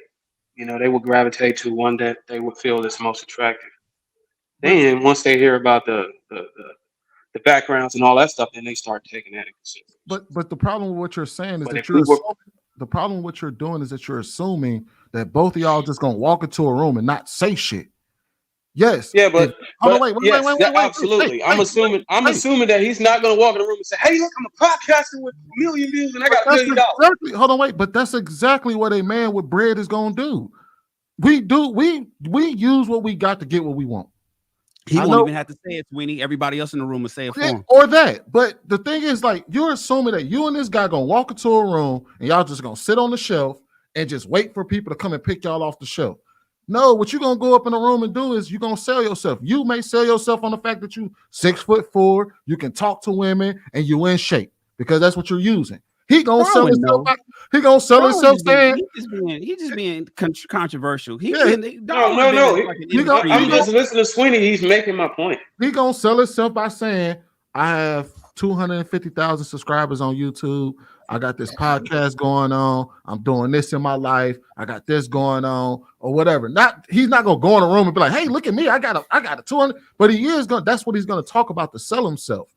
So, and it's gonna work for him almost as well as it's gonna work for you to walk in a room and say, "I'm in shape." Listen, Sweetie, I agree with you. I've hung out with brothers who came with me and they had to sell themselves. They had to, instead of just wearing basic clothes with no label, they had to wear labels and expensive chains in order to overcompensate for the things they like. I get it. You're making my point. It's not overcompensating. It is what it is. Maybe I should have said over. No, wait. You realize women are bad pickers, right? 90% of these women out here are bad pickers of men. Terrible. But y'all give them all this goddamn credit like they can pick a good man. They don't have the foresight. But y'all relying on them to pick a good man? Nah, it doesn't matter. I mean, look here. Now we took a shot at my weight. Fuck you. I bet I could pull anything I want to. Big as I am. Still could pull. I don't want them, but I could. I'm just saying. It's all about your mouthpiece. And I don't have to front my money. I don't have to sell my money a label. It's just about how you talk. You got to be confident in yourself. Just like that dude. I'm sure he's probably confident in himself. He did what he does. He showed.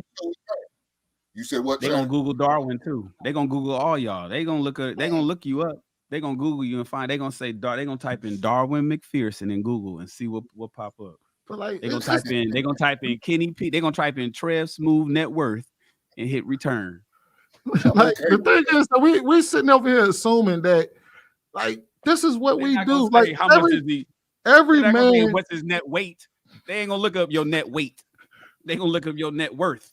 Every man is gonna use what he has to get down the road.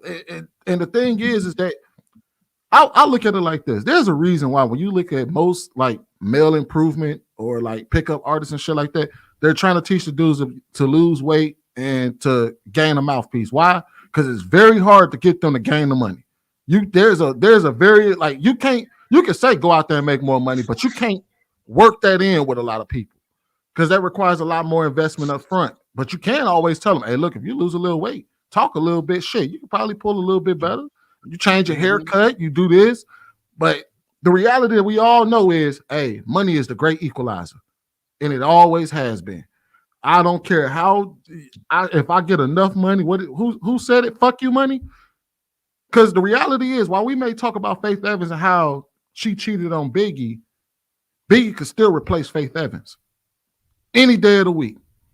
Any day of the week, he could have went out there and grabbed another chick. He could have dropped Faith Evans and went and picked up this woman and all of that. So how do we know? How do you know he would have wanted? How do we know he would have wanted? What if he would have loved her so dearly that some guys it's hard for them to want to just do that.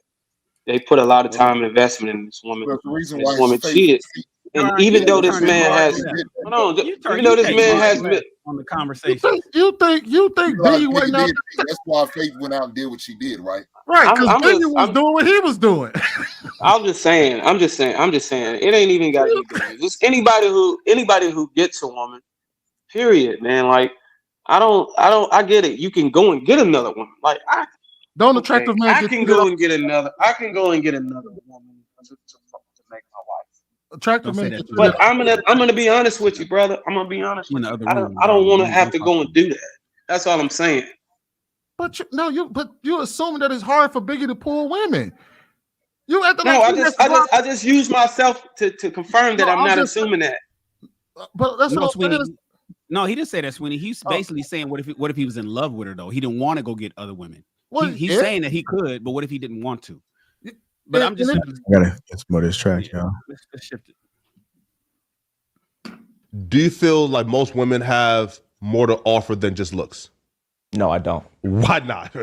I don't feel like most women have more to offer than just looks because they haven't tried to develop other aspects. I'm not saying all women, but a lot of women have spent their entire lives trying to develop their looks, to look good, to put this on. And because of that, they neglected everything else. They put so much time into the external, they never invested into the internal, their mind, their discipline, their habits, working out. Just their character, their integrity. They've never had to develop it. They sit around with most dudes say some stupid shit, off the wall shit that everybody looking like, what? A dude's not gonna say nothing. They've never gotten an accurate perspective from men because men trying to fuck them all the time. So they don't even know where they're at. They don't know that they're stupid. They don't know that they shouldn't say that. That's why you meet so many women and you be like, this broad is damn near retarded because nobody has ever checked her in her entire life. Now, I'm not saying all women, but a lot of women, when you meet them, you be like, this can't be real. Yeah.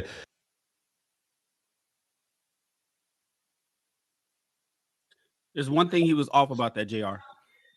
He said that women don't put anything else into their beauty. He forgot to talk about the careers. The other thing that women do put a lot of stock and effort into is things that men are not attracted to. Just want to throw that out there. I wish he would have mentioned that part. But other than that, he answered his question and then he hold on, y'all. walked right back. Let's go to some of the guys who haven't been able to speak this last segment. Like I know Marcus, Kenny P, I think Sweeney. All right, so when we talking about the value of a woman, I think one of the most important things is the value is subjective based off what the man wants, right? So a man has to know his value and what he values in order to select effectively for himself. Because what's good for Shan might not be good for me, and what's good for me might not be good for Darwin. What's good with Darwin might not be good for JR. We're all individually different men, and we want individually different things from a woman. So the first thing you got to do is understand who you are, and then in understanding that, pick specifically for yourself, not for what other people think or how other people feel about it, but what you specifically need. If you're in IT and you need somebody that can help you rewrite your code in the middle of the night, that is what you need. I don't need the IT woman to come help me rewrite code. I'm not writing any programs. So the other thing is, what was the last thing that Buddy was just saying in that segment? About he was saying that women's value. He was saying women don't they don't even work on themselves. All they care about is their looks. And so their that's a huge thing, especially with women who plan to like they get in the industries like modeling, some actresses, bottle service, people that try to make bottle service a profession. They sometimes tend to not work on themselves in any substantial way. But there are women who do work on themselves in a substantial way. And the most important thing you can do as a man dating those type of women is remove sex off the table. The value of not needing pussy, not needing sex creates a completely different dating environment than if you thirsty and lusting after this woman. When you take that off the table, now you get to who she is, what she actually offers, and how you actually relate to her. And then y'all have a different level of understanding. And she has to put that on the back burner. And just by that alone, it elevates you as a man because you're not the thirsty one that's just trying to have sex with her. You actually trying to see who she is and get to see what's really to her. And when you do that, that's when you can have a real relationship. All right, let me go to KP. I'm in full agreement. Marcus, he just echoed the sentiments that I wanted to say right there. And it's not too hard if you're discerning with who your company is and what type of woman you need to be around. Marcus said something very important. We all had our share of sexual encounters and intimacies, learning the nuances of what we want and what we require in our lives. Now, changing the dynamic of coming into a room and making women find intrigue with your intelligence, how you treat them, reintroduce chivalry, which is something far gone today that most don't establish pleases and thank yous, the considerations, and then leave them with that. The goal of a man and your value is to have a woman miss you in your absence, even if she's with you or not. That shows how important you are when you step into a room. And I'll leave it there. All right, we'll clearly avoid a clip and then we'll get to Trail.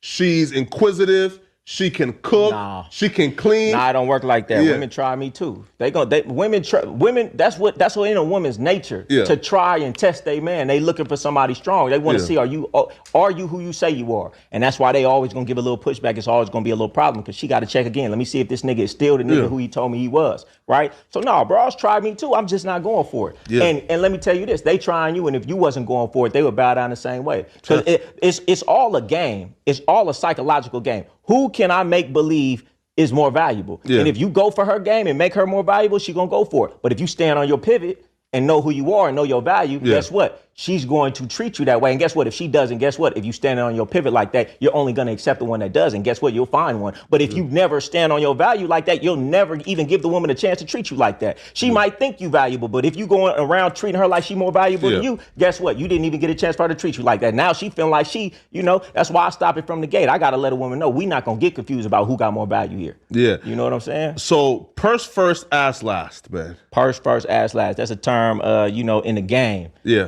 Where it means before we have any sex, I need some money. That's what that means in the game. And I always translate everything to the square world or the regular world. That really just means is I need some investment to know you serious before we move forward. Because if you don't require some investment from a woman, what's easy to get is easy to cast away. Easy come, easy go. She's playing with you because you didn't require nothing. If you had some requirements for a woman to deal with you, guess what? She's only going to deal with you if she feels you're valuable. Nobody's going to make an investment in something they don't see value in. And then when she makes that investment into you, she's not so quick to leave because she's already invested. But see, these dudes, they expect a woman and accept a woman to come however she is. Don't matter. Accepting anything and everything as long as she's here.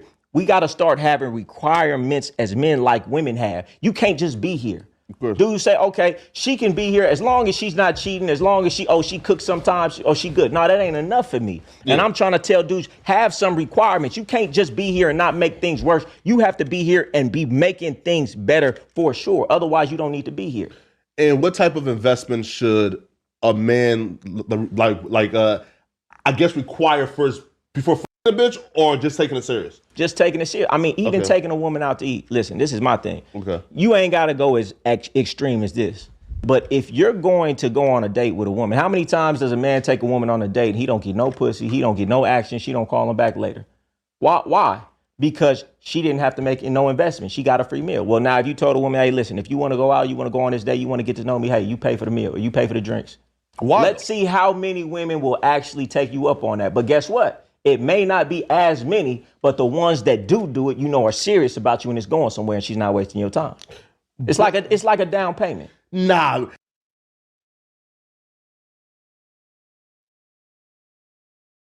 It's called a choosing fee in the world that he was talking about. That investment is real. That's really what that's really what what he was talking about was pimping when he said purse first, ass last. That's 100% pimping, and it's part of the choosing fee. But the concepts, look, dog training, pimping, leadership roles in the military, all of them things have common themes that run throughout all of them. It's establishing dominance, maintaining dominance, establishing levels of respect, maintaining levels of respect, establishing rules and protocol, maintaining rules and protocol, and operating within that paradigm that you create.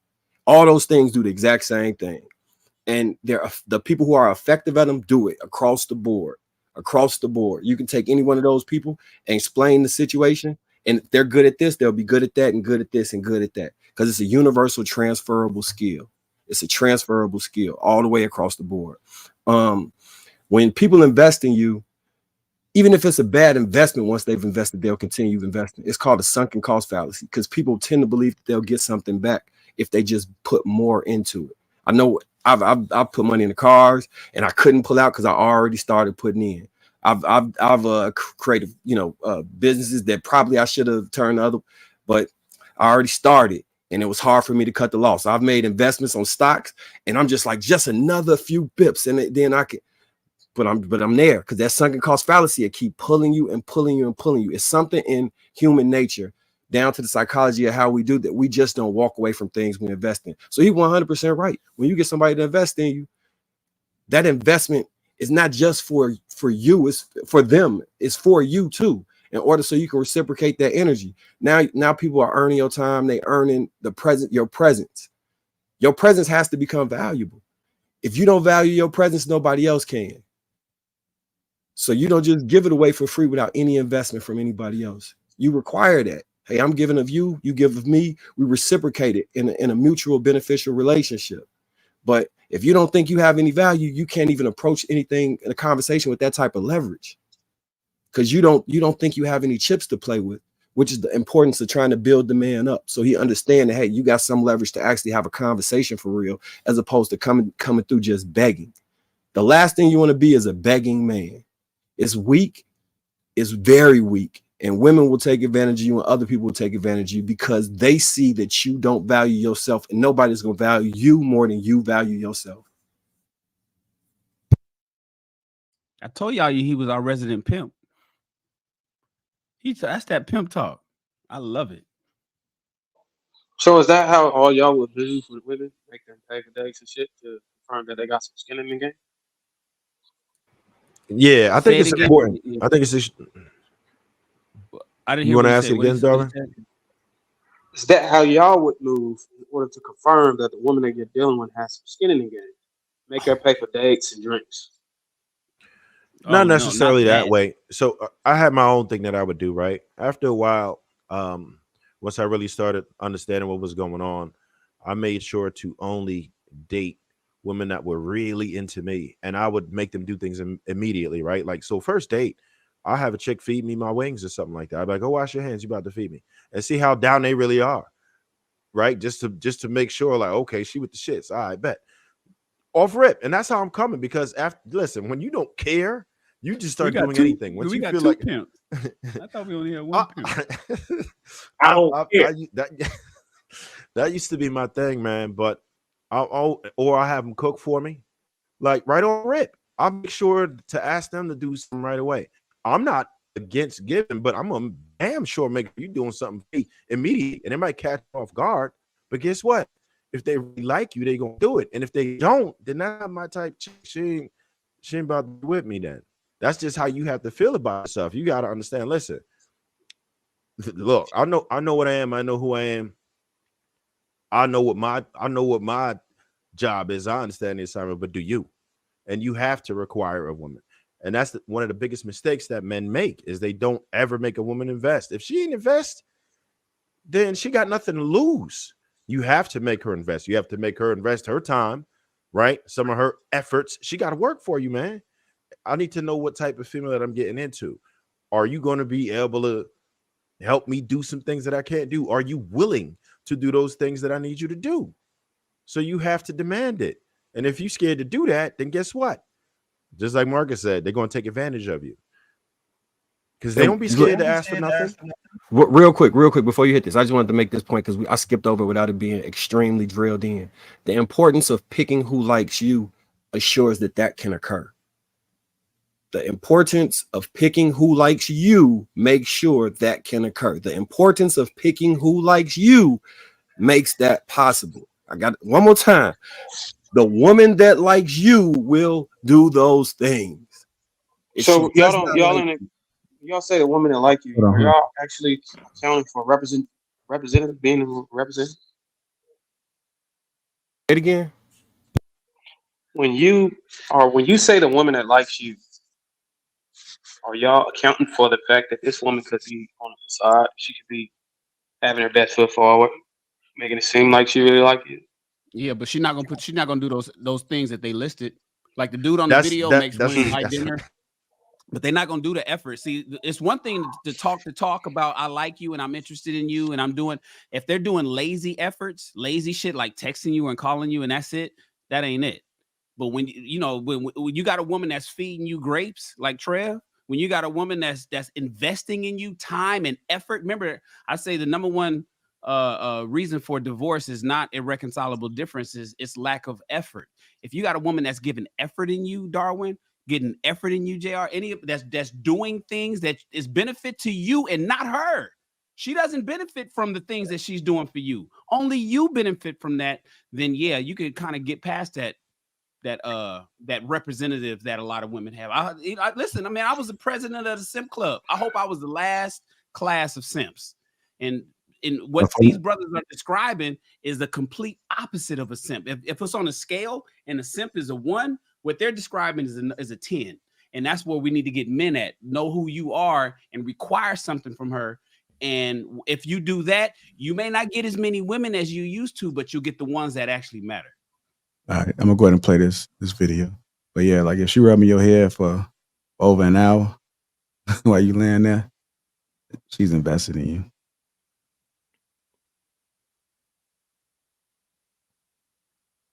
If we're trying to like court a good woman, right? Again, I'm not talking about like the hoes who is there for a meal because they homeless, homosexuals, hungry bitches, right? Yeah. No, just good women are probably not gonna go for like a man who see, and that's the problem. See, that's the problem. The rhetoric you're saying right now. A lot of dudes right now feel the same way. They're like, oh, he full of shit. What women is going for that? Plenty. The girl of your dreams is coming in my DMs talking like that. But guess what? It's not just because of who I am. I was getting this before I looked like this, before I had money. When I had a 2-door Mitsubishi with a rusted light I had to hit before it came on. I was 3 deep with three broads in the back. It's because I still talked like this and acted like this that I attracted those women. But you don't even give a woman a chance to treat you like that if you already got the mindset, oh, she ain't going for it. Of course she ain't gonna go for it because you ain't even gonna ask for it because you don't even think she gonna do it for you. Yeah. What if you started asking women? What if you started asking, hey, listen, you want to go out? Hey, you going to pay for it? And just to see what she say, you'll be surprised. Just like a lot of dudes, they be cheating on their women, doing this, doing that. Man, you'd be surprised how many women would be into letting you have another woman if you told her that's what it was. But instead of sneaking around, see, dudes don't even give a woman a chance to do what they want to do. That's what I'm all about, being you and being what you want. And the woman going to accept it. No, listen, I definitely like understand, like, for example, right? Like you like have a girlfriend and, and you ask her to pay. But you think that it is appropriate to approach a chick, ask to take her out, and then ask her to pay? No, of course not, because you approached her. And I'm not saying there's anything wrong with taking a woman out to eat. Of course. But at least have it be reciprocal. If I take you out this time, the next time we go out, she should pay. Okay. It should be a balanced relationship. I'm not saying, if I'm going to pursue this woman, of course, then guess what? I asked her out. That's bad manners for me to ask you out and then tell you to pay. That's what women do. I have manners. You get what I'm saying? What I'm saying is this. If there's a woman out there who's on your line and y'all talking, and she says she wants to take it further, she wants to go on a date, then she should pay. That's proper etiquette. You're the one who wants to take this further. I didn't ask you on a date. You want to get to know me more. So shouldn't you make the initiative and pay? Yeah, right. I'm going to go to Sweeney because Sweeney ain't spoken in a while. Go ahead, Sweeney. God damn. All right. I really don't have much to say on exactly what he said per se. I think a lot of y'all done pretty much beat that horse dead. Yes, you do, Sweeney, because you told us a year ago that that your wife invested in you when y'all first connected. No, fair. Before barber school and all that, you didn't have 2 nickels to rub together, but she somehow invested it. So give us the story on that. Well, no, it ain't even that. Because I was gonna say, if I had to speak on anything, for instance, like she's been in my corner with me trying to get custody of my son. You know what I mean? Like she done talked to the little. She's trying to get him here. She's talking about all the things that she's about to do when he gets down here to make sure that he has a better thing going on down here. Can you honestly, like, that's not something you can ask of every woman to be like, now granted, I am a stepfather, so there might be that's the reciprocation there. So, you know what I mean? Her understanding that, okay, he's willing to do this for me, I'm willing to do this for him. And she's going to bat for me strong. She's going to bat for me stronger than, whatever. But then you are for yourself. You said she working harder than you are. No. Ain't nobody working harder than me to get my son. Ain't nobody working harder than me to get my son. But no, what I wanted to talk about really was, how did we get here? how did we get to a point where men are this devalued? And I always think of it like this: when all you have to do is sit back and make demands, and your value is predicated on the demands you make, not off the ones that are met, you get a topsy-turvy world. And what we noticed in society is that a lot of women can make demands, and they're consistently told that they're valued based on the demands that they make. Well, I want this man to do this, and I demand this from this guy. And everybody say, "You go, sis. That's how you do it. That make you the top of you the upper echelon of women because this is your value and you know your worth." But if you never get it, are you really that? And that's how we got here. This is why when we talk about hypergamy, it never makes sense to me in modern day society, because hypergamy requires you to at least have the option. They got to be there. You can't be hypergamous and ain't nobody there to provide it to you. Now, if, like, for instance, we can say a woman is hypergamous if she got me, Trev, fucking Marcus, all of us on this panel lined up and we all want her. Now she can pick and choose the highest of all of us. But you can't be hypergamous if the only person that exists is the person in your head. That makes no sense. That just means you just got lofty expectations with no results. And that's how we got to the point where women are overinflated in value and men are devalued, because women have it in their mind and society has it in their mind that a woman's demands is just as valuable as the results that she gets. Just trying to get through these videos. Do you feel like alpha males exist? I wouldn't even know what that means, man. It's one of those words like God, man. It's so convoluted and so construed, and so many people say so many different things. I know a real man exists, and I think that's what everybody should be striving for. Facts. That alpha male, I mean, I'm not gonna say it because there's a couple people who didn't say it who I got respect for, but anybody who got to tell you that alpha male, man, seem like they projecting and trying to be too strong about some shit. Nah, man. Now, so like, what's your definition then of a real man? A real man is a man who keeps his word, not only to others, but to himself. If you don't keep your word to yourself, you can't keep your word to others. If somebody don't keep, if somebody say they going to the gym, don't do it. Say they gonna go on a diet, don't do it. Say they gonna start a business and they stop it. Facts. If they don't keep a word to themselves, they'll never keep their word to me. So I think, number one, to be a real man, which means to be a leader, right? You got to keep your word first to yourself. Then you could keep it to everybody around you. You got to have your own principles, and I'm not saying what those should be, but you have to have something that you live and you die by. You got to be willing to stand on that, regardless if you take a loss, whether it's money, whether it's relationship. That's what make you a real man. Taking care of your business, handling your business, taking care of your family. I feel like that's what make a real man. Having integrity, doing what you say do when you say to do it. You know what I'm saying?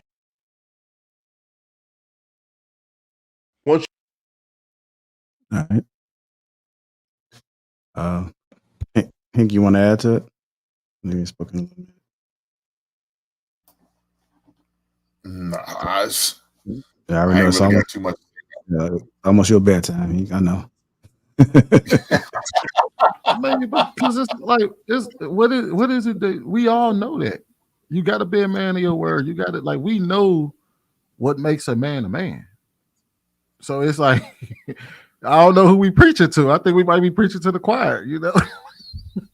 Sweeney, do you think in this day and age most men have a code? What do you mean by that? Like unwritten code of ethics that makes them who they are, like a bill of, like a 10 commandments that they actually live by. Rain, sleet, hail, or snow. Most men, yes. Now, I think there's a loud minority that we had that you're starting to see a breakdown in the code, because there's a loud minority, but every man got, like, because life forces you to have it. Like, there ain't no choice, because if you don't live by it, there's a place for you every step of the way. If you don't live by it, there's a place for you. I don't know, bro. I feel like life can force you out of your code. And so, all right, an example would be this: a bad, like, it's not, I'm not saying it's a good thing, but like a Tekashi 6ix9ine, right? He said he was a street person, right? He said he was a street dude. Life forced him to break whatever fake code he was upholding and show his true nature, and it came out. when he got put in a situation where they said you're going to jail and telling these people, he said, okay, I'll tell, which was against everything he stood for. But that wasn't his code, though. You said that wasn't his what? I don't think that was his code. I think he was a TV personality who tried to build his brand on something that he really wasn't. Because the reality is that why do you think so many people agree with Tekashi 6ix9ine when he did it?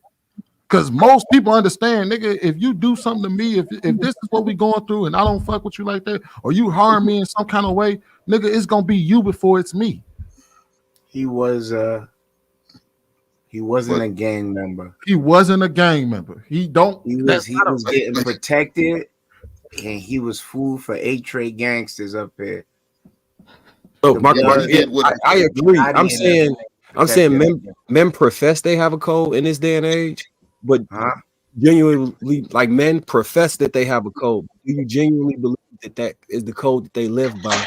And when the right scenario is presented where they have to take a loss based off of their code, are they gonna take that loss, or are they gonna bend and all of that shit crumble? Well, I would say they would bend. And I would 6ix9ine as an example, but he's doing what normal street dudes do when they get pressure on them. Most of them, they always snitch. Which one of they snitch? They got the police or the law, the FBI. That's how most people get caught. To answer your question, they all know.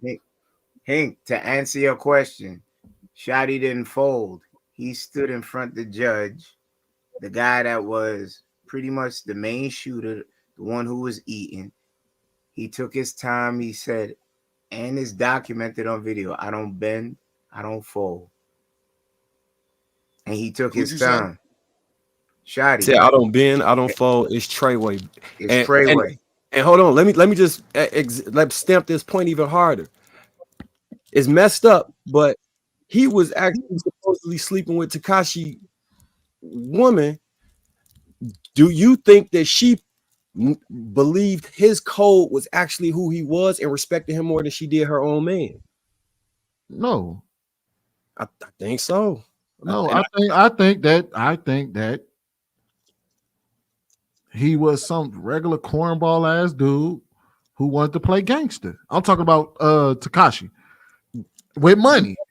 No, we talking about Shotty though. We said that the reason she sleep with Shotty because he was a man who actually had a code that he lived by, and she respected that as opposed to how she looked at.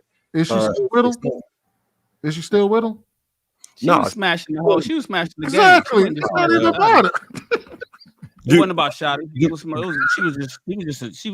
She was low moral. Yeah, we don't even know if she was probably introduced to Tekashi through these niggas. Marcus, you asked, do men have a code? So the thing is, men typically just across the board, there's a general code for men, and it didn't start recently. We've had it for centuries. There is a standard for men. There's a standard for women too, but you asked about men, and this is King Talk. The answer is yes. Unfortunately, your second part of your question was, do we live by that today? Hell no. And it's getting worse generation by generation. Men is ignoring that. And in fact, I would argue that there's a certain sector of people out there that's encouraging men to violate that code and to ignore that code. You know, that's part of the whole gynocracy. You know what? Don't worry about that. And it's not about the snitching and the gang stuff. I'm just talking about integrity and having a backbone and standing on your word, and like everything that the brother said. And what do we remember? The word is your bond. We've heard all these cliches. Those are all part of the men's codes. And men is just like, man, I don't give a fuck about that. I don't care nothing about that. Fuck that shit. It's all about me. I think hyper individualism. I think I spoke on this one time before. Hyper individualism and selfishness is promoted, and if hyper individualism and selfishness is what people live by these days, then that code is gone. It doesn't work. And Darwin knows it doesn't work in the military. You can't have a strong military if everybody's breaking the code. I mean, you guys all seen the movie 300. You know what I'm saying? So if you got men out there who know what they should do inherently, and and normally, and being taught and told that, and they're actually not doing it because fuck that, I got to get mine, then the answer is nah, man. And I don't know what we're gonna do about that. I don't have a solution, but let me add to that. I would say men do live by code. I think what we're missing is within the code, there's certain things that supersede the other. For example, one would make the decision based on his best interest, the best interest of what he actually values. For example, and I'm gonna go back to what Shan said about the military. The code is to, or the ethos or the creed is to always place the mission first. And then later on, it's never leaving fallen combat. But at that moment, I have to make a decision. Am I gonna get my buddy out of burning Humvee that I done spent 6 years in the military with, going back and forth to downrange, and meeting his family, sitting at barbecues? Or I'm gonna take this C4 over to that fucking brig and blow it up so thousands of soldiers can get through. The code is to always place the mission first, never leave a fallen comrade. But there's things that you value at that moment that's in the best interest of what you value. You're gonna make a decision on that. And one would, and Shannon quote me on this, the code is to place that mission first. Fuck that, fuck him in the Humvee, right? That's what the Army would tell you to do. Get the mission done. That's what the colonel up ahead is gonna say. Get that mission done. That's a collateral. That's a casualty of war. But would I be wrong to go get my buddy out? According to the code, yeah. But it's whatever I value more. One thing supersedes the other. So the best interest of my value, the thing that I'm more interested in as far as value, is getting my buddy out of I couldn't live with myself. You know what I'm saying? Anymore, leaving my buddy in there to burn. When I know that I can get him out so he can go home and see his kids. So it's all about, I think with Tanashi or any of these rappers, when they know that, hey, look, don't snitch. But when their life is at stake and the things that they value the most is at stake, then they tend to make the decision on what they value, and they don't give a fuck about nothing else. And that is the code. The code is to survive. The code is, I think that's in our nature. See, but Darwin, real quick, the thing about the scenario that you gave is that none of those were selfish. Whether you went to go blow up the bridge, which was the mission, or whether you got your battle buddy out of the burning Humvee, both of those were a selfless act, and you would get awarded either way. But also understand, when you say I can't live with the fact that I let my battle buddy burn in a burning Humvee because I completed the mission, can you live with the fact that the entire platoon is dead because you didn't complete it? Yeah, maybe you saved your boy, but now you just killed 100 men because you didn't do your mission that you was tasked to do to begin with. You're saying now you could sleep better? That's a completely different conversation. We can have that later. But there's a reason why the mission takes precedent over your own personal reasons, because it's not about you and it's not about him as individual soldiers. It's about the entire company. And if you put the entire company or platoon or brigade or whatever size outfit that you guys have out there in jeopardy because you got your feelings involved, because this is your boy and you know his family and you had fun with him and you known him for 6 years, and now you just wiped out an entire platoon because you decided to make that decision, I'd have a problem with you. I would expect you to have a problem with me, but that still makes my point. At that moment I made that decision. I made that decision based on what I value more. I value my buddy burning in the truck versus the mission. But you're not off code though. See, now Marcus is asking, do we have a code and are we on code? You are making a selfless decision either way, whether you continue the mission or whether you go dig somebody out of a burning Humvee. If you were to go AWOL and say, fuck all these motherfuckers, I got to get home. If you were to become a deserter and say, man, this firefight is too hard for me. I know the Humvee burning, bro, but that shit is hot. And I'm scared to go up that mountain. I don't want to put the C4 on the fucking bridge. I'm going over here to safety and hide behind this rock. That's where I'm saying a lot of men right now are selfish. In a sense, that would be still considered selfish, because I worried about my own feelings and the connection I had with my buddy. Yeah, versus they could still call it selfish. So I made a selfish decision, thinking about my own experience and memories and the shit that I would have to go say to this man's wife at her doorstep and handing him the flag. That's selfish. But I would also argue to Marcus's point, because I know he brought up the whole Tekashi 6ix9ine thing. I'm sorry, when your entire industry is built on chivalrous behavior, there is really no such thing as code. It technically anything goes. If you out here fucking people up, you can go out there and murder people right in front of everybody and burn down people's houses and fuck people's wives and don't give a shit about them. Anything goes. Tekashi 6ix9ine went by the, like, when you break it all the way down, most of that shit is based on selfishness. If you bust it all the way down to the bare bones of it, the shit that people do in that culture is all selfish. So for Tekashi 6ix9ine to just participate in the same selfishness, the only problem is that you're mad that I was just as selfish as you were, and I was willing to throw you under the bus just like you threw me under the bus when it was okay for you to do your shit. To me, it was all is fair. Until I think that was his argument, wasn't it? His argument was like, y'all niggas didn't fuck about me, so fuck and he still violated though. He violated. He still violated. To Sweeney's point, all of them violated. Every last one of them violated. You're selling drugs to your moms, the kids in the community. All of y'all violated. Nah, but it's all just of that was up the front. things you violate is a different thing. You meant to tell me that they smashed this dude, women up front in front of him. Even if you brought it back to the military.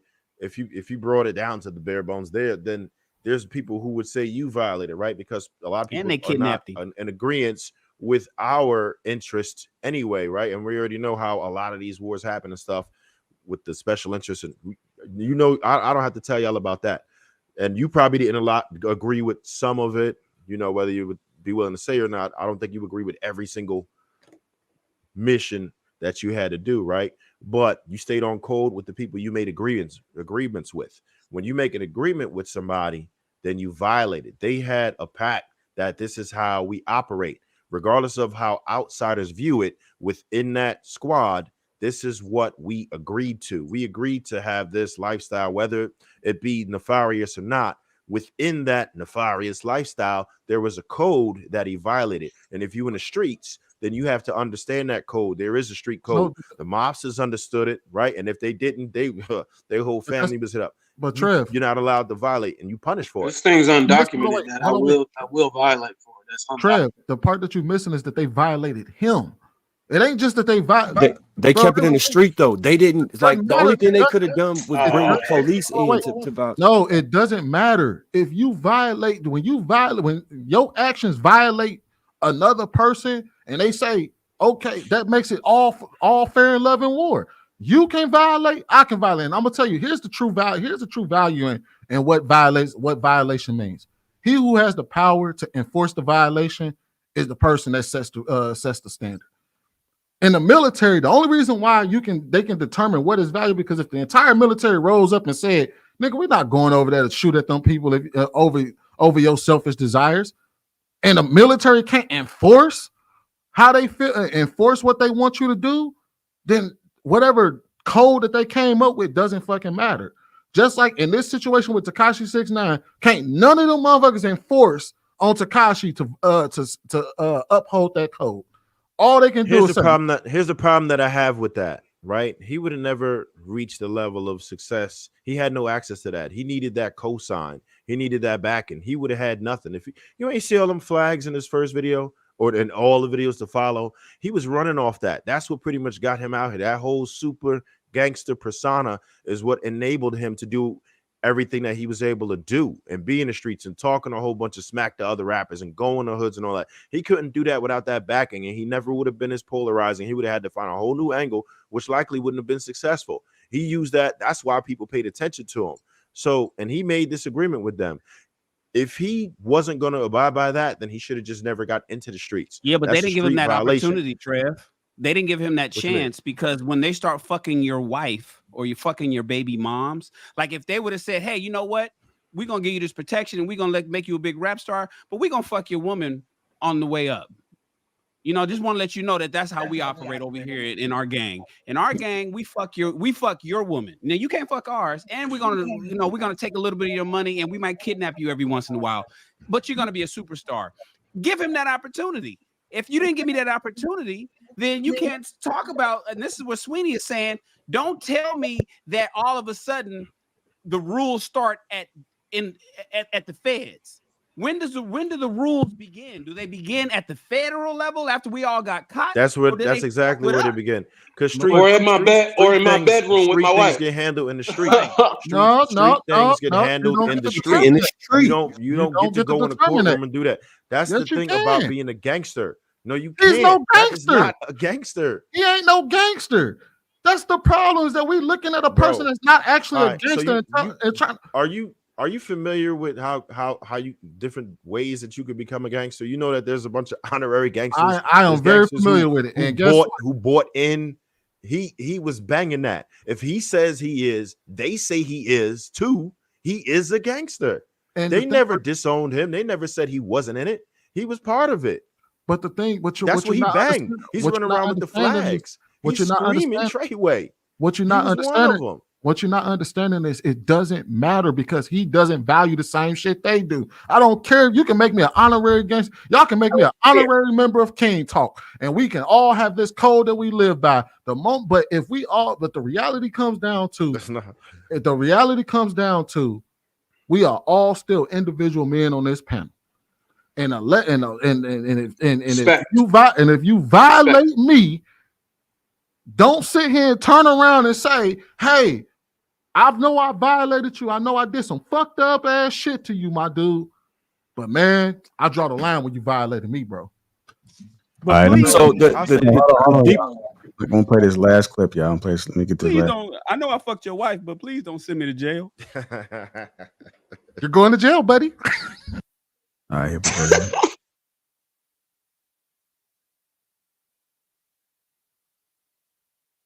Let me tell you, right? And like I said, I love Kevin Samuels and what he did because he was waking a lot of people up and we needed that. But, you know, I'm my own man. So, you know, I have my own thoughts on things. I don't like his ideology. And I'll tell you why. Because it's very dangerous when you say things like, and I'm quoting him, right? I might butcher the quote, but he said this. You pretty much have to buy that woman's respect in so few words. If I pay the bills, if I pay this, if I pay that, she can't say nothing to me. And my thing is this. If you have to pay for your respect, it ain't respect. Okay. If my woman ain't gonna bow down, if my woman ain't gonna treat me right, if she's not gonna talk to me the way I need to be talked to without the money, ain't no way I'm gonna pay her to do it, because that's all you're doing. Okay, of course, that's self-preservation. Anybody you pay for their entire lifestyle gonna do what you say. Why would you want a woman who you buying?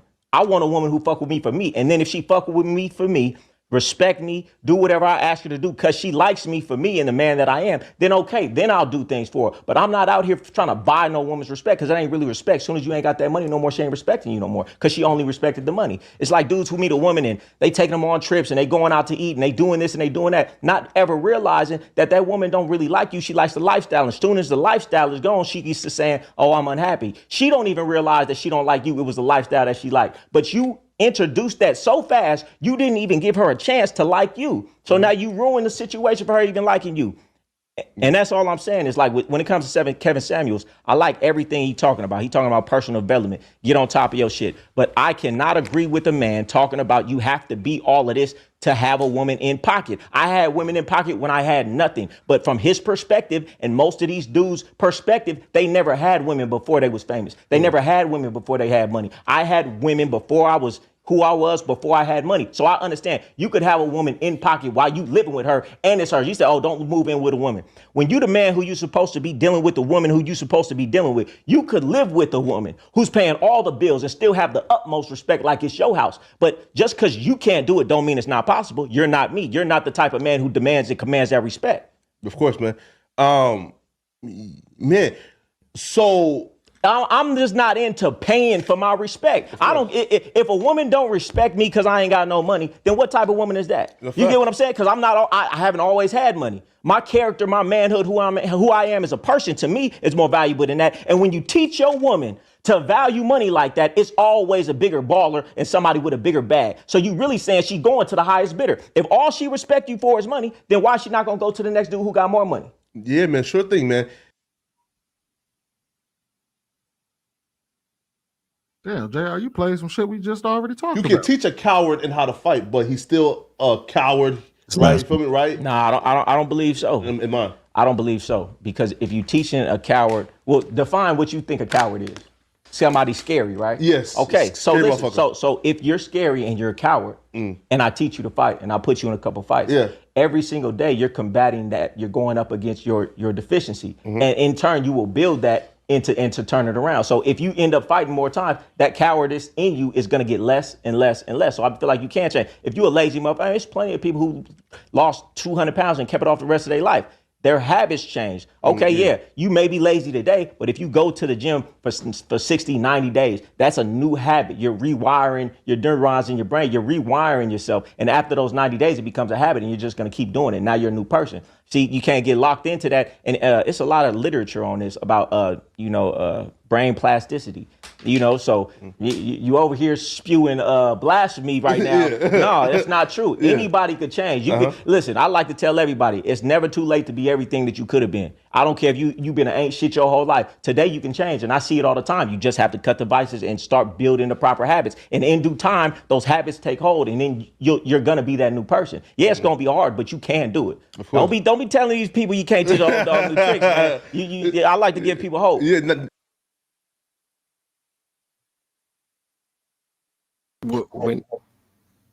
When we be talking about are women dateable, that's the logic that I'm coming from. With the proper stimuli, you can create new habits and create a whatever imaginary scenario or whatever type of personality that you want. You just have to have the stimuli and the will from them to do it, which is why it's important that she wants you so you can be the stimuli to get her to across the finish line. See, that's the pimping, y'all. That's cool, but let me ask you this, Marcus. Were you selective when you chose your woman? Absolutely. Why? Because I had a lot of options. So I was but I'm saying, but it wouldn't even matter though, right? You may as well just go for like, I guess, who looked the best or whatever. Because if you could take any woman, give her the stimuli, then why not just do that? Because you could get any woman to where you need her to be. I believe you can. But why was you choosing? You say what?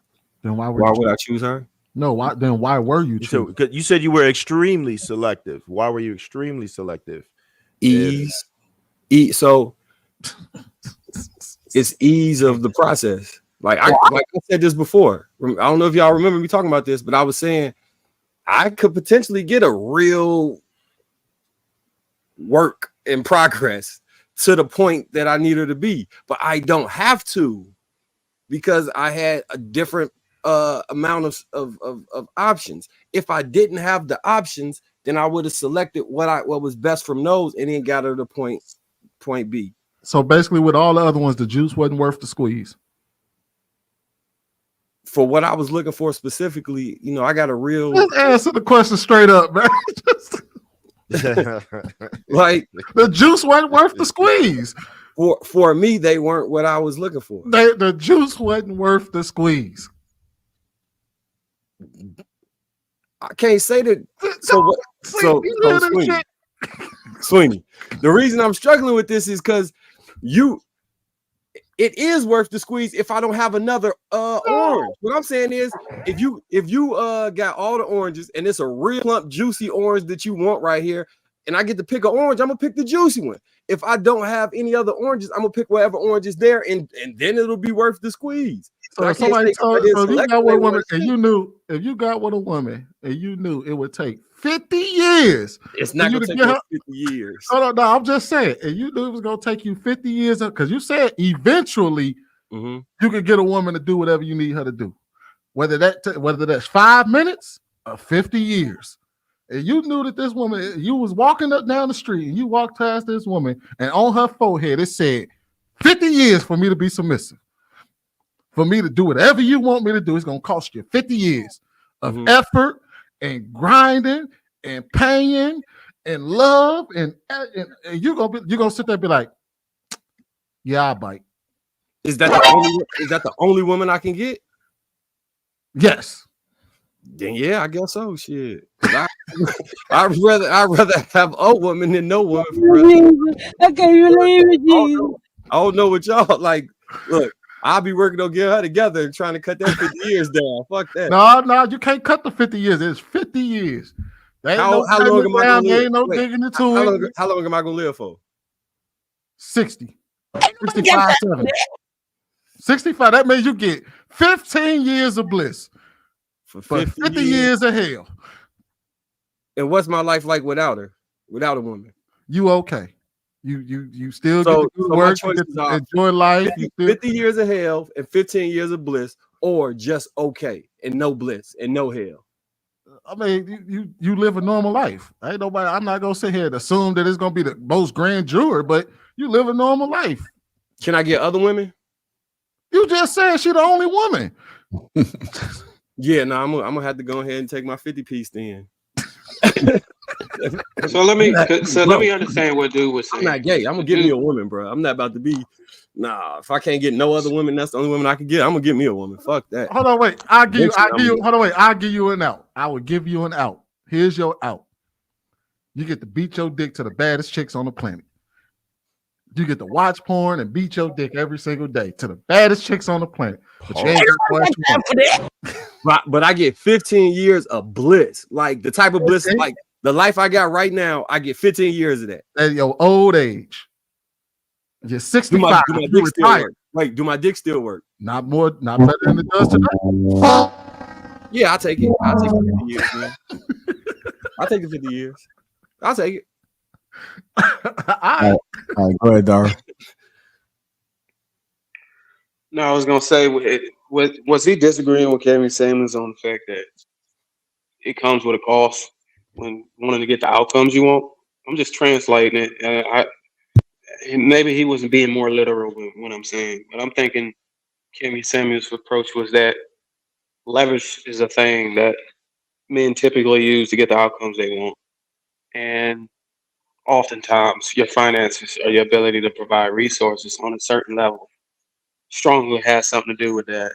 And what I'm asking is, he saying he don't agree with that? They should just want. I think he stated a me for me, and then he said something about stimuli.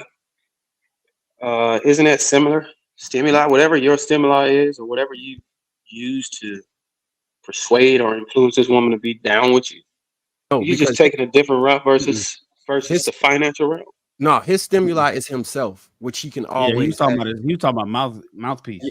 Now, the external stimuli is something that can be taken from you. You can lose, and then your world can crash down. So to pay. So he's saying his mouthpiece is so powerful to talk a woman away from the things she desires. That's what he was trying to say. That's what. Remember, he was he's saying that men should. So basically, he's saying two-door Mitsubishi with 3 bitches in the back. So basically, he should say men should aspire to be able to talk a woman out of her desire to date economically.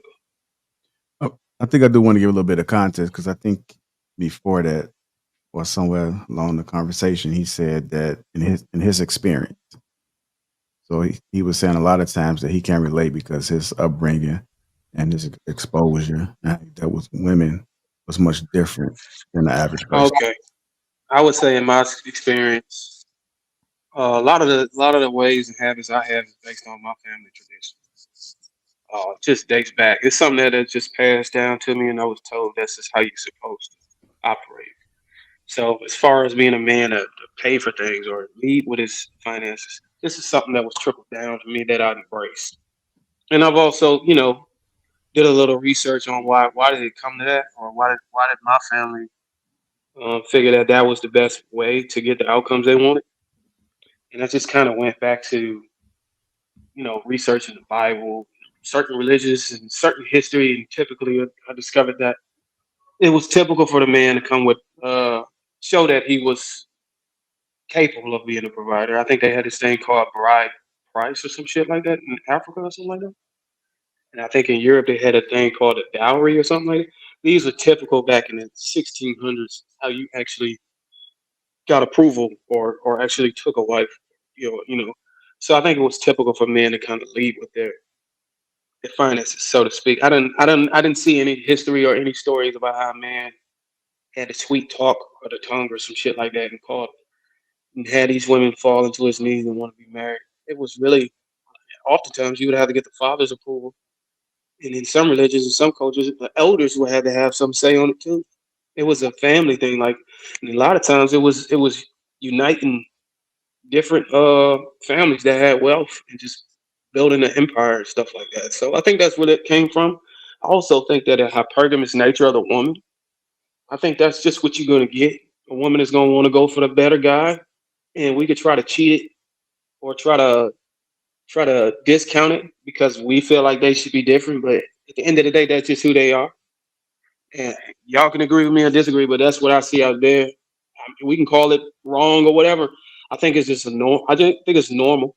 I think it's been accepted for the woman to naturally want to have the best option if she could get it and go after it. And I think I like how Sweetie and Tread kind of flipped it on him white. It showed how men are similar too in that way by trying to go get the best option. If they can get a better woman and they haven't chosen yet, and they would also go for the best option. And if they're lazy, then they just take the shortest path of less resistance. And White, hold on 1 second, because he did say something else about the red pill.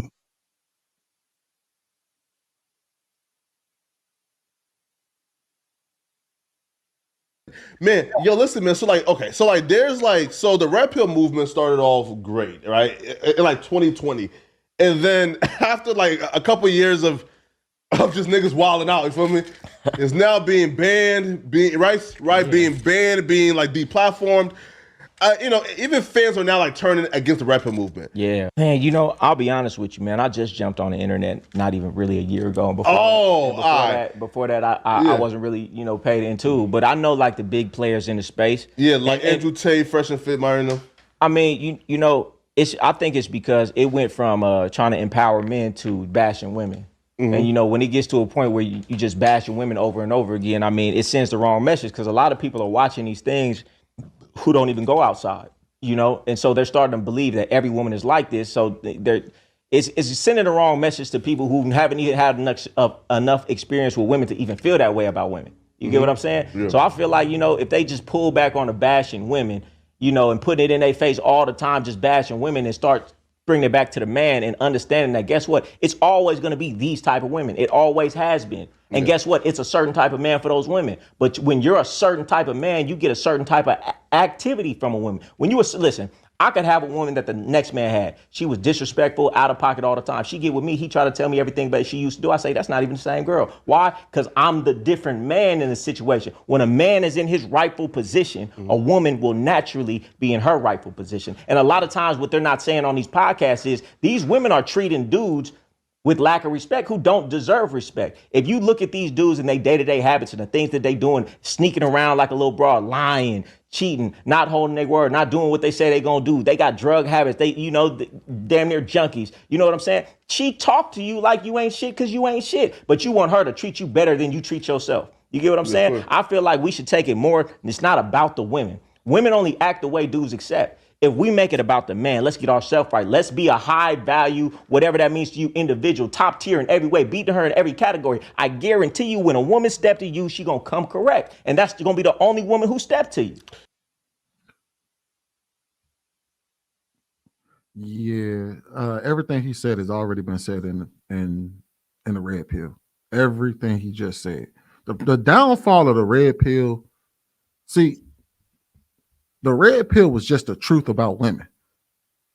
Then you had creators that created prescriptions for the truth about women. The downfall of the red pill is because a lot of the ones that are offering prescriptions for these women aren't living by the prescriptions that they're offering. They don't live by it. So they're losing a lot of people because they're looking at this person and say, hey, you told us to do this, this, this, and this, and you're not even doing it. That's the downfall of the red pill. Everything he just said has been said in the red pill and manosphere. Everything across the board. He ain't saying nothing no different than every other man has said in the red pill space. That's absolutely right, because the thing that was happening in the red pill space is just like he said, there's guys that don't go outside. Now you're creating. I'm gonna use Jordan Peterson's quote. You're creating the most dangerous person in society.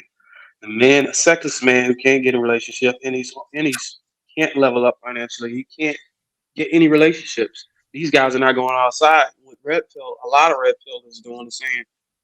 There is no hope at all. They're giving them no hope, period. Saying that, hey, look, you literally got to get a ticket and fly the hell out of this country.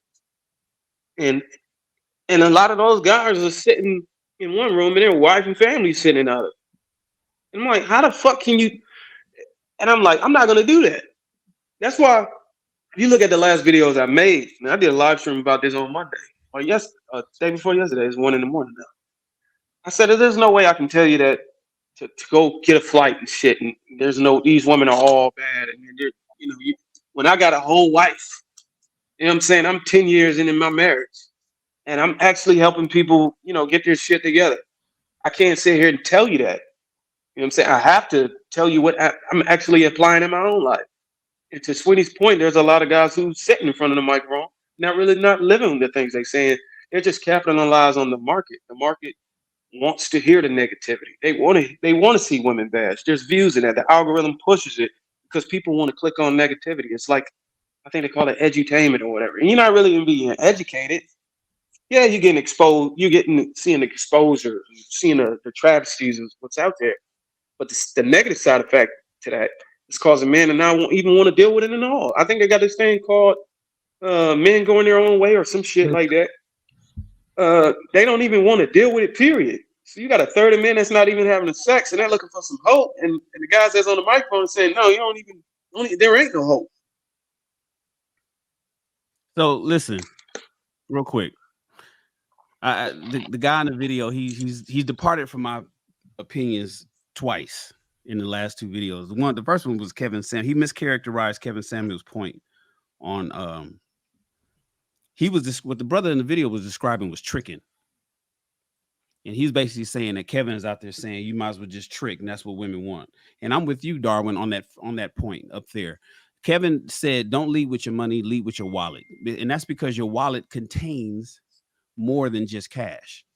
Your wallet contains your driver's license. It contains all kind of things. It encompasses everything about you as a man. Certifications. Your wallet holds your ID cards. It holds everything. Don't lead with just money. It's not about money. It's about what he said. Lead with your wallet. And so, what the brother was saying was like, you know what? I don't, if a woman ain't with me for who I am, then I don't want it.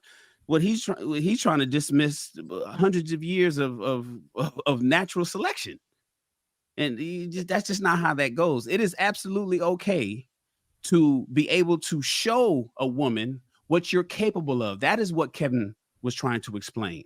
He was saying, if you're going to get into a relationship with somebody, be the kind of man that exemplifies excellence and make sure everybody can see it. And it's especially the women that you're entertaining. So she knows what she's dealing with, so that in that case, you will have no problem demanding what you need to demand from her. If it's about just your mouthpiece and being a pickup artist and just, and put your hands on the steering wheel, girl, we're going to go into some old pimp movie opening, then goddamn, what you think. And also, this is a young brother. Kevin was talking about longevity. So that's just the disappointment in that part. In this part right here, where he's talking about red pill. So listen, it's red pill and manosphere are two different things. Okay, red pill is not a noun, ladies and gentlemen. It's first an adjective, then a verb. Red pill is a philosophical idea. A praxeology. It is about making sure, and this is why women and men can be red pilled. You seen the movie Matrix? Take the red pill if you want to know the truth about human nature, both men and women. That's all that is. So So a lot of people like to clump everything into the red pill and say, well, the red pill is this. This not. No. Red pill is the truth about how men operate and the truth about how women operate. Fuck how you feel about it. This is the reality. Yep. Can you live with the reality? Or do you want to stay in the matrix where you're not even operating and you just living in the cloud and ignorance is bliss?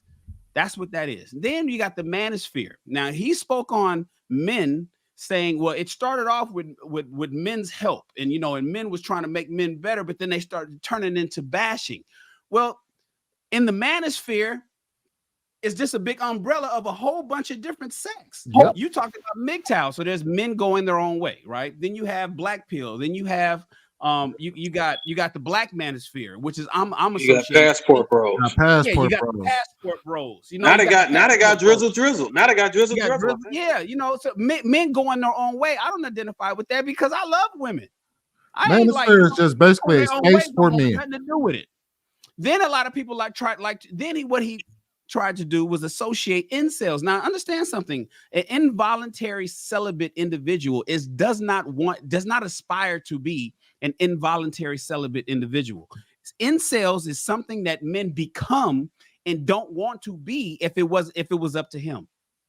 So a lot of times when you hear people that's in the house that play video games and don't go outside and whatnot, and they listening to red pill talking points, they're listening to men in the manosphere that may be talking about concerns in dating or concerns in making money and whatnot, and he not gonna go outside. You can't say that man is red pill. You can't say that man is manosphere. That man is just a fucking loser. Yeah, motherfucker that loves to play video games and not do shit. Yeah, that's what that is. So I don't like it when everybody conflates all of this stuff, because I'm kind of like the scholar on it, and and I'm putting on the Black Manosphere Conclave in Houston this year, and and so it's like, let's be clear about these terms and not just throw everything all in one bucket and say red pill. And then also to your point, Shannon, like I said, they're conflating what the red pill is versus the content creators who are creating prescriptions to what you say, the philosophy. You have to be able to separate those two, because I even watched this discussion that they had, and they were talking about, is the red pill problematic? And it was Andrew Wilson who was debating it. And he was like, is red pill wrong? And they was trying to argue like, no, you keep bringing up the content creator and making them the red pill, when in reality they're just a content creator who gives prescriptions to the truth. Now we can all agree or disagree on what those prescriptions should be, but the red pill itself is a totally different thing. Yeah, exactly. You also got to account for. You also got to account. That last part. Let me touch on the last part. He was talking about a woman falling in line. That's the part that I disagree with. If a man is doing what he's supposed to do, then a woman is going to naturally fall in line. That is a woman's trope. That is the battle cry of the sisterhood, and a lot of women don't realize it, because what he's selling is conditional femininity. Yep. He's saying that women will become who she's supposed to be if you give her the safe space to be that.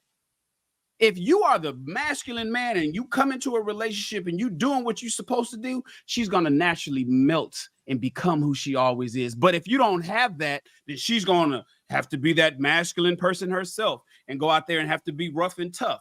And that is bullshit. That is the trope of most women who turn 50 years old and never had a meaningful relationship, because she's been out there waiting for the man that's going to make her the feminine woman that she's supposed to be. But she ain't never ran into him. And so now she, yes, he did. We can run that back. That's exactly what he said. That's exactly what he said. That's exactly what he was said. like, Marcus be saying the same shit. That's when he was talking about Kevin. He was like, I don't have to do that. I ain't had nothing, and I had women. I had women before I had this. I have women now. He was talking about what he was able to do on that pimp talk, about what he was able to do and get women in line without having to have any conditions or do anything outside of just being him. And that is not true, because if you run into a rough, tough woman who may act soft for a time being, I mean, there's a meme on Facebook right now in the Lapeef group. I'm not sure how many of you guys are in the Lapeef group on Facebook, but go to Facebook and type in Lapeef Network and join the group. JR will let you in. There's a meme in there right now talking about I forget how it exactly goes, but it's because it's a pictorial, but it's basically saying, if you are, I don't want to even forget that, because if I can't describe it accurately, I don't want to describe it at all. But the point is this: fuck conditional femininity. If you are a soft woman, you are a soft woman, period. And make sure that you have the discernment to pick the right man. But don't tell me you're a soft woman because the guy that you're with is a strong man. Because if that's the case, let me flip it around. Can I be a soft guy until I find the right woman, and then I'll become masculine when I get the right woman?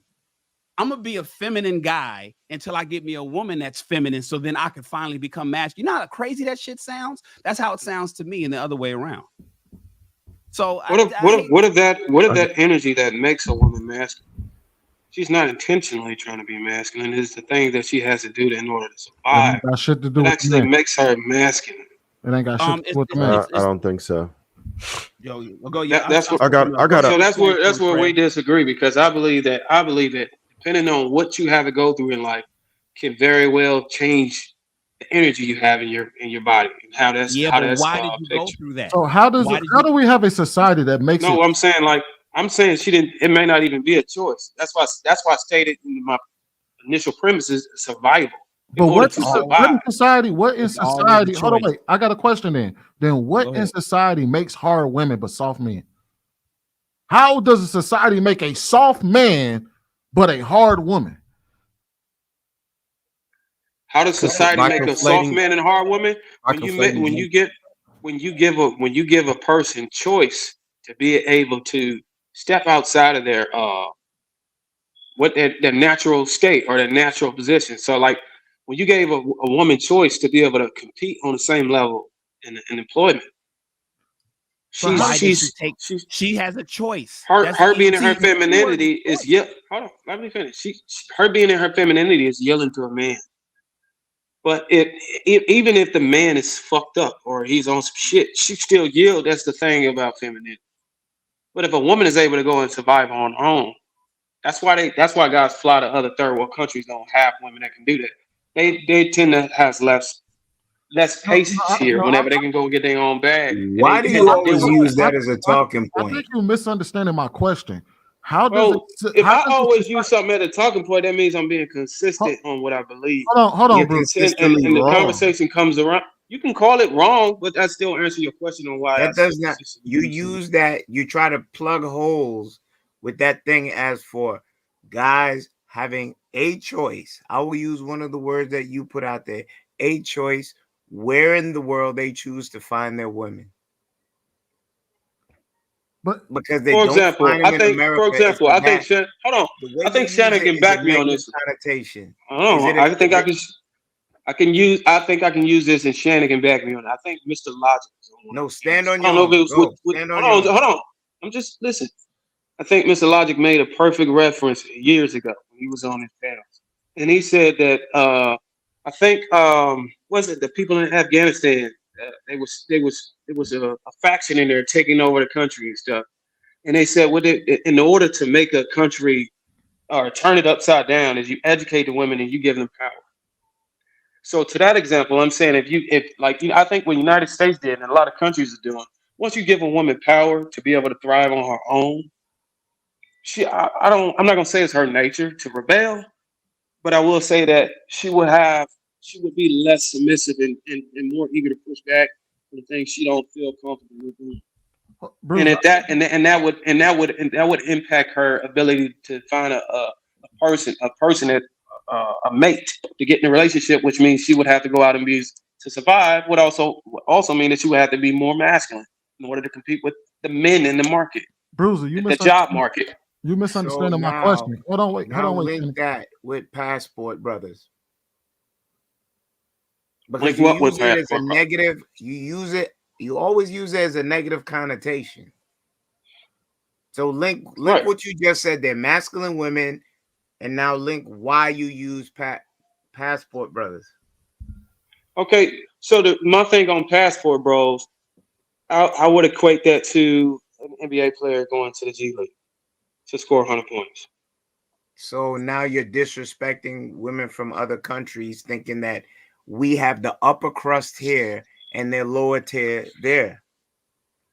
I wouldn't agree to that. I was disrespecting. Wait, you just did. You said it's comparison. You can say that I just did. You could say I did, but I'm not agreeing that I disrespect.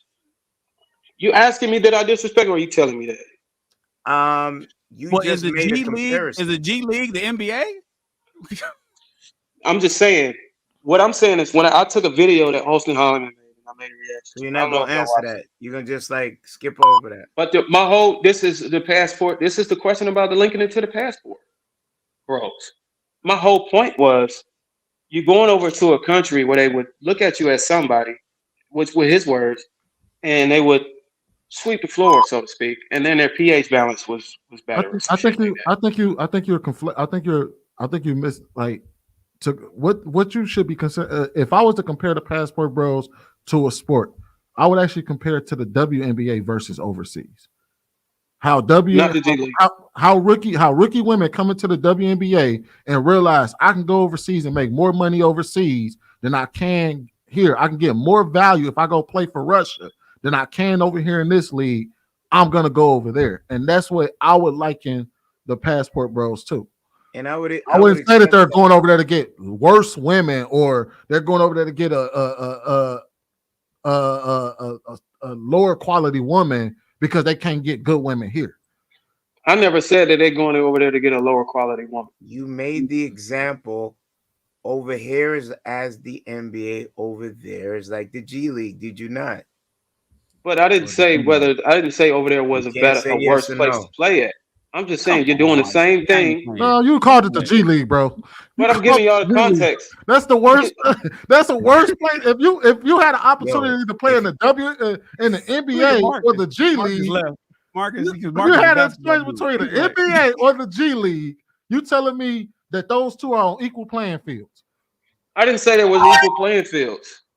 This is the one time you could easily just concede. Yeah, the context I used it. Listen, the context I used the NBA and the context I used the NBA and the G League was in the context of scoring points. That's why I said score 100. So we all heard. I wasn't talking about whether you had a better lifestyle as an NBA. What are you talking about? I'm saying if you're a star in the NBA, you can go to the now you're okay. M White, nobody's going on. White, you played basketball before, right? Bruh. You played basketball. I think you can understand. You ever been to LA Fitness or some shit like that, or a gym that had multiple courts, and all of the decent players, the guys that really could compete were playing on one side, and on the other side it was like the scrubs shit. They wouldn't really come over there because they were.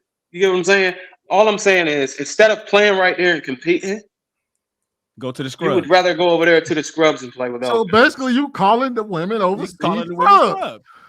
No, I'm talking about the level. I'm talking about the competitiveness. I'm not talking about the person. I'm talking about the degree of the difficulty it is to obtain a woman that's beautiful and actually find somebody that's willing a meaningful relationship.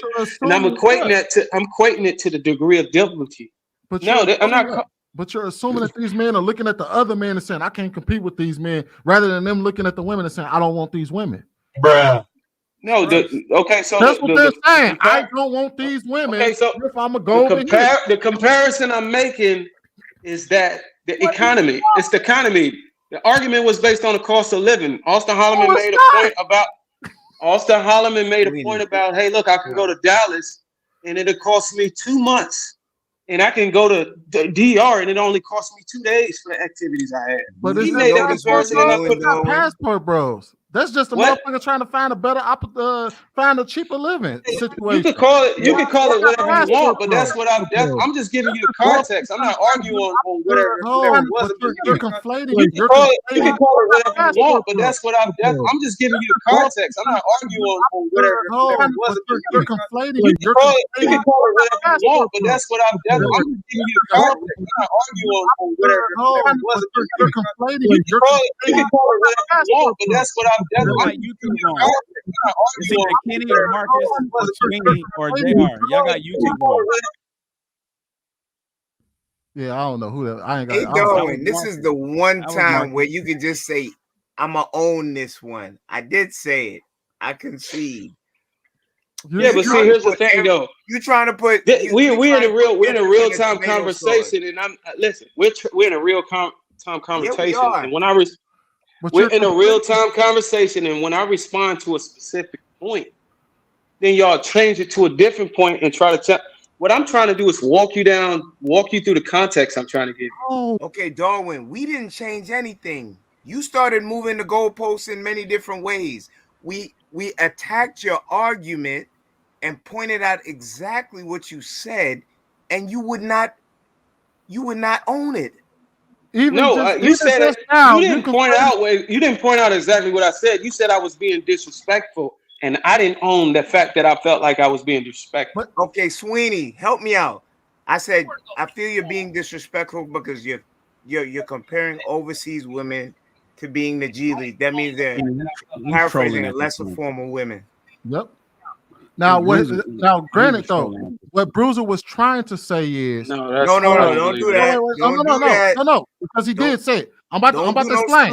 No, I'm about to explain. Don't be split star. Hold on, Kenny. I got it. Let me walk this down because I was just about to make this point. The problem with Bruiser's argument is that he's conflating two different things that ain't got shit to do with each other.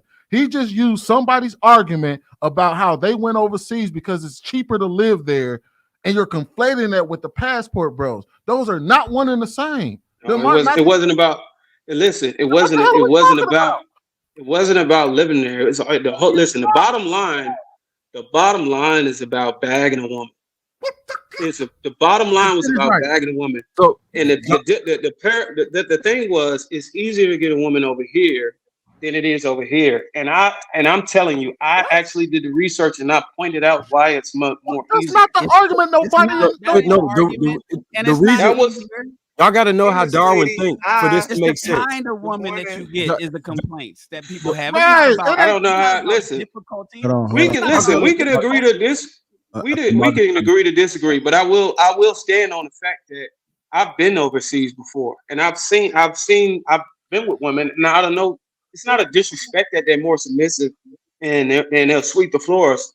Heard Austin Holloman word. It's that they don't give so much pushback because they don't have the similar things that women in America have. So they can get pushback and they can be more combative because they don't have to deal with shit because they can actually go out and survive on their own. Part of the situation we created over here in America. I can wrap it up for you. You got to understand Darwin philosophy. He is centered on provider being the most important aspect. So that's why he's correlating over here to over there because he's associating that with just being wealthy. Who said that you only have to provide in America? That's what I stand for. Yeah, you stand for a man being a provider. Who said that the only place you can provide is right here in America? I never said that, but Mike was making my point. Then what's your argument? He didn't try to give you the understanding, but you keep shooting down that point because the point doesn't make sense. Because even within your philosophy, a passport bro would still fit underneath your philosophy. All right, he tried to, Mike. Yeah, we get lost in translation now. No, all right. I had wanted to address the point earlier. Now, y'all.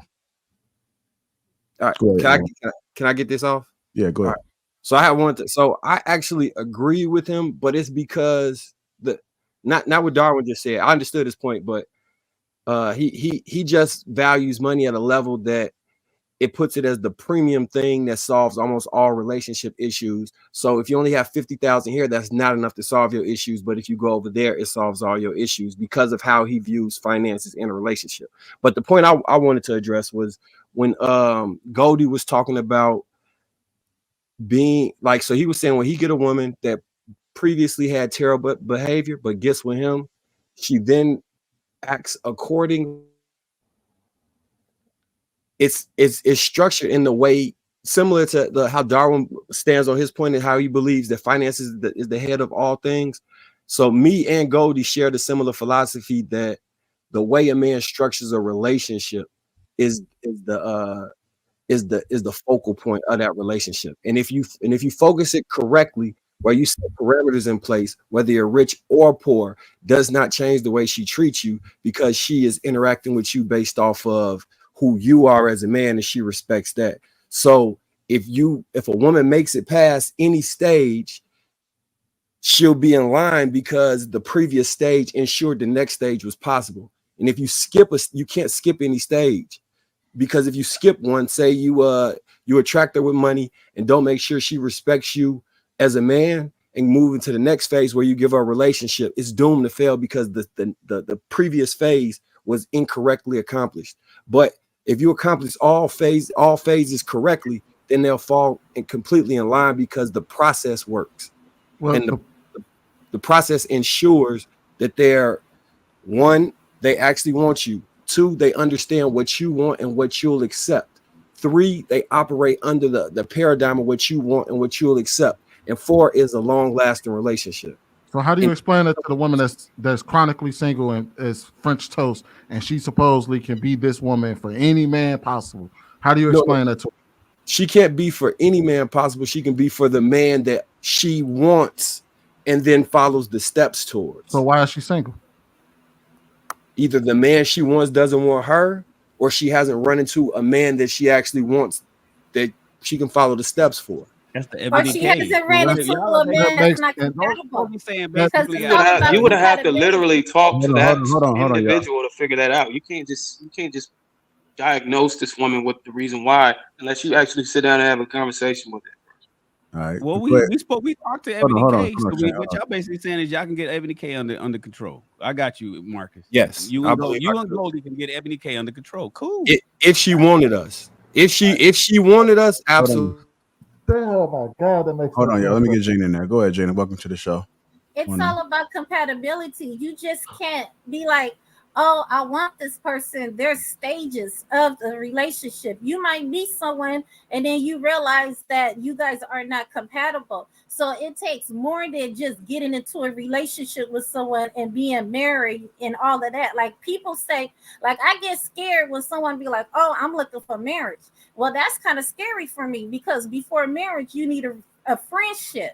Before friendship, you need a relationship. So there's stages to anything if you want anything successful, but you just can't.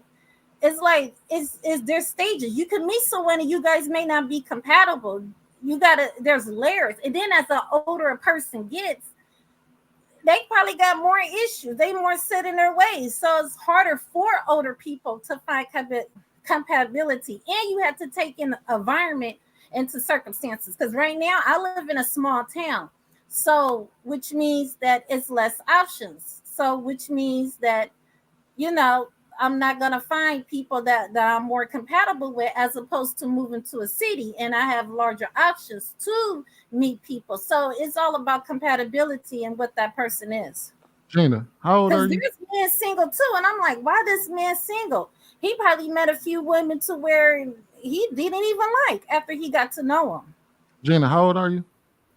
I'm 43. Are you single? Yeah. Have you been able to travel?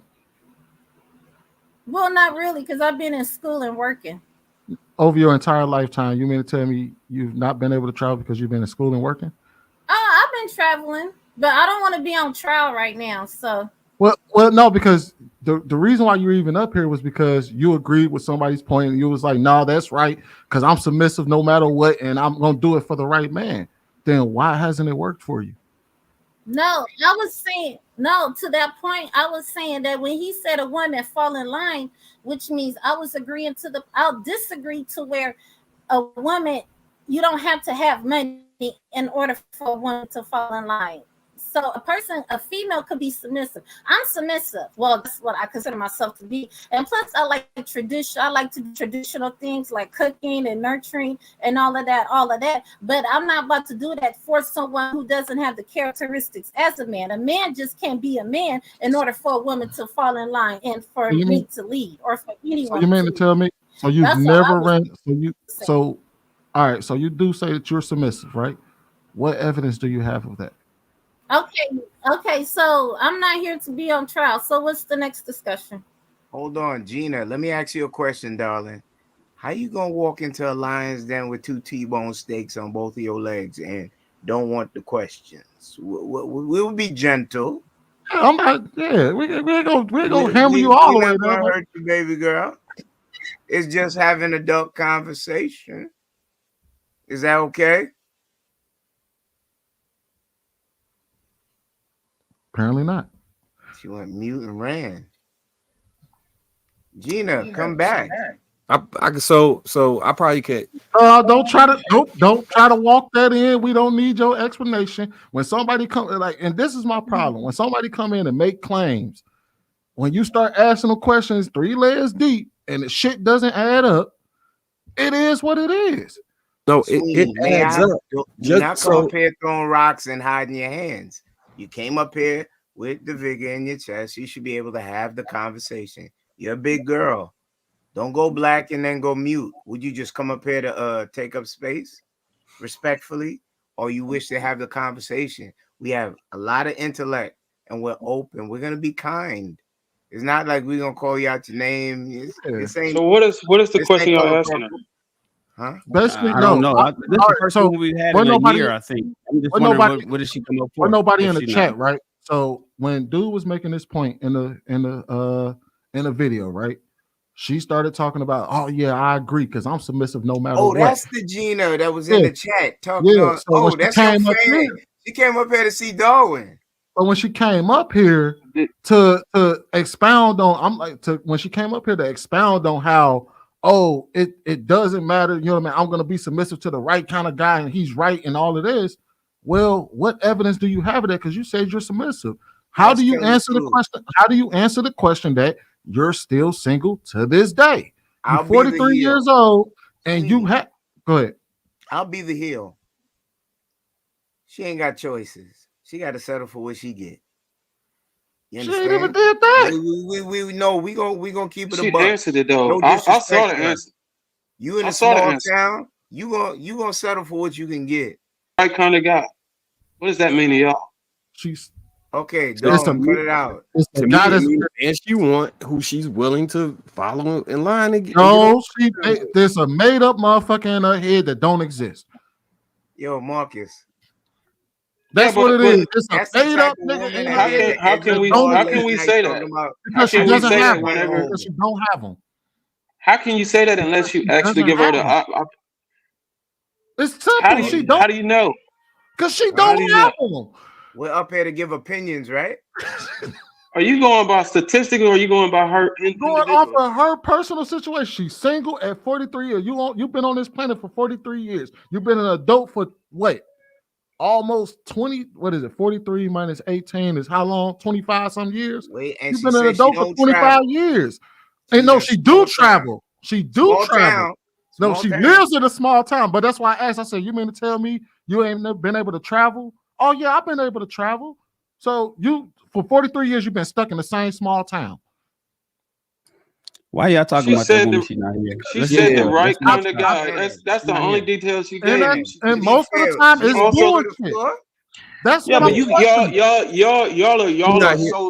are so big on trying to push accountability right now. Y'all not understanding that this look could at be him. Anybody can make the claim. Hold on, wait. Anybody can make the claim for the right situation. I do X, Y, Z. That anybody can make that claim. If I had the right situation, I can be the best person on the planet. Anybody can make that claim. That's what I said earlier about people making demands, but you are judged by and when you can be judged and held in high esteem based off the demands that you make, not off the results that you get. That's how you get into this world where people can come out here and say, oh, I can do this in the right kind of situation. How I'm judging her is you said what you said, prove it to us that you can be that. Because if you don't have the proof, then what do we have to go on other than you just talking? And when and that's why I just tried to talk and you just cut me off and you keep pushing accountability and you're not really trying to hear the other side. What I'm saying is the other side to it is the outcomes and whether you're willing to live with them, if you're gonna get the things you want or not. She just showed you a case that she didn't find the right kind of guy, and the outcome is her being 43 in the situation she in with nobody that to hold dear to. The outcome she want is to be able to have a man. But she's okay with the outcome that if she don't get the right kind of man, she's gonna be alone. And she's alone. Hold on real quick. With the outcome that she has. Hey, let's try not to it. run her off. She is comfortable. She's sitting in it. Just because you sitting in it don't mean you're comfortable. Okay, if you uncomfortable with something, you're gonna get up and do something about it. Hold on, Darwin. Let me respond to you. No, she is not, because when she came up here to speak her piece, but when held to the fire, she said, I am not up here to get interrogated. That means she came up here to blah, blah, blah, blah, blah. But when we ask her questions about herself so we can get a better understanding of who we're speaking about, She does not want to answer questions. Is that a fair conversation? Look what y'all did, bro. Y'all Okay, doing the so same thing to me. What was valid. Y'all doing the same thing to me, and I can understand why the woman did not want to say shit to you. Wait, hold you up, hold butthurt. up. Do y'all see we got a new player, man? I want to hear what she got to say before Hold y'all on, run off. Y'all gonna run her off? Before y'all do that, that woman was in the chat for the entire show for almost 3 hours. She was in the chat talking mad cash shit. She ain't said nothing since. She said she don't want to. She don't want to submit. She's not gonna. She said she'll submit. She'll submit regardless of his money for the right kind of man. She have not met the right kind of man. You don't know what that is, so you can't sit here and discount You're her. right. We just have to take her word for it. Even though this is why I said when people come out here and just say shit, and you're held in high esteem based off what you say and not the results that you get in life. Then we try to say. We ain't got to argue this no more. Can we introduce Miss Danielle? What's up, Danielle? How you doing? Hey, how are you guys? How are you guys doing? Good evening. How are you? Excellent. Good morning. Yeah. Good morning.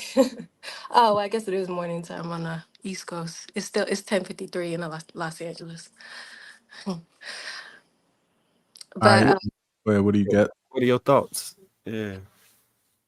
I disagree with Darwin on a lot of his points. I'm just saying.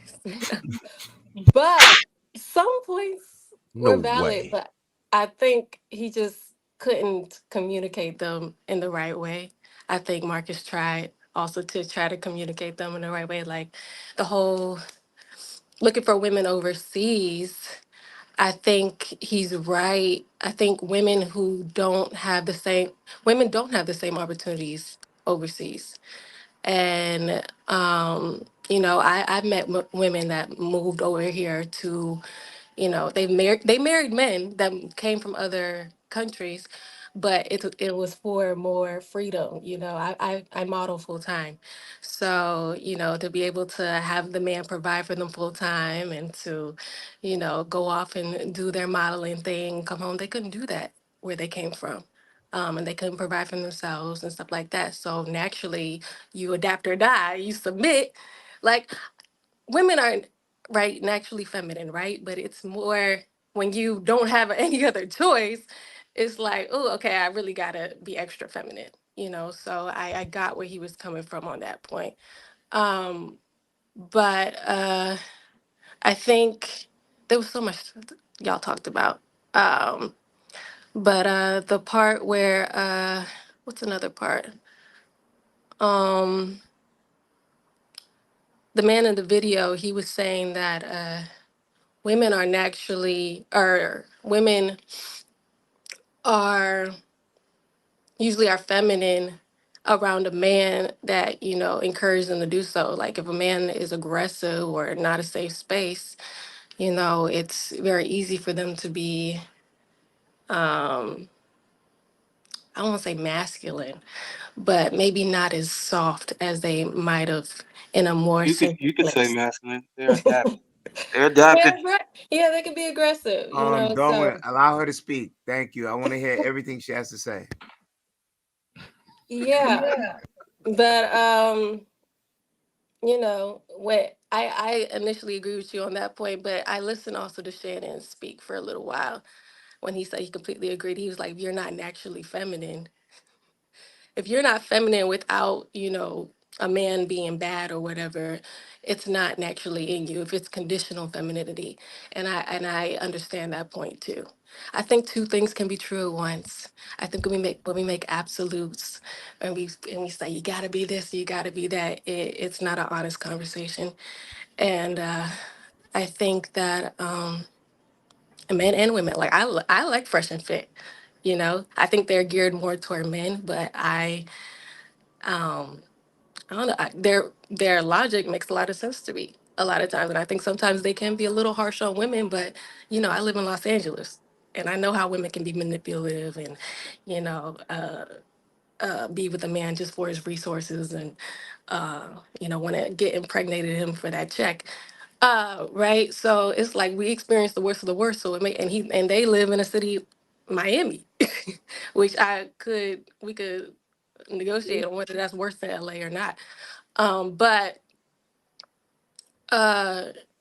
Yeah, when you experience the worst of the worst, it's like you become, I won't say bitter, but your heart hurts a little bit. But we gotta realize it's both. There ain't shit men out here too. There's men who make a bunch of money. I would go back to the point of high value men, and yeah, there's a bunch of men that make a lot of money that ain't shit.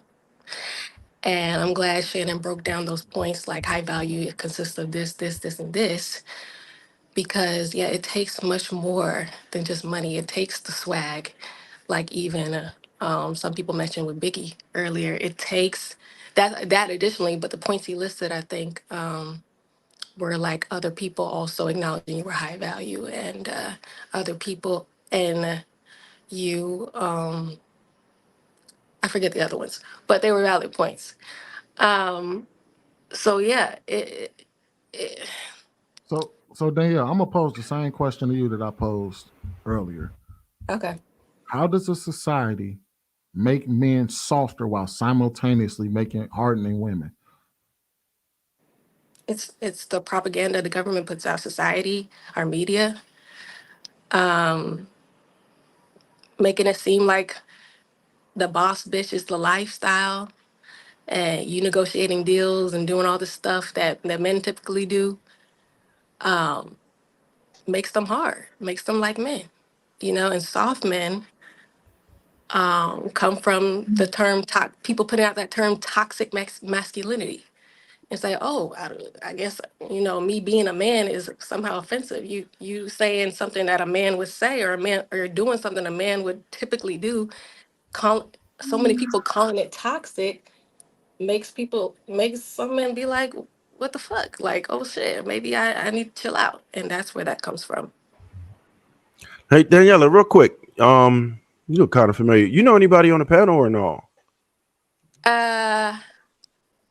No, but y'all might have been on Clubhouse back when I don't know. Maybe I've spoken to y'all a few times on Clubhouse, but.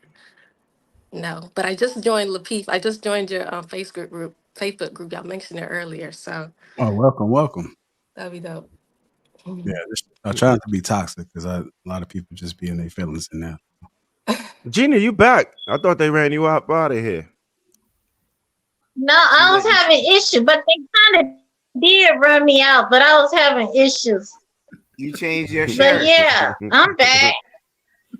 But Gina, No, let me. it's the Can I same ask? shirt, sweetheart. Oh, you Can put I? on the light. Yeah, Darren, you can ask me Okay. anything. Gina, I saw the guys trying to muscle you into a trick bag, but I Look at actually this. think I was trying Look at to this understand. Okay, I was trying to understand. I understand you talk about the market. You talk about the options.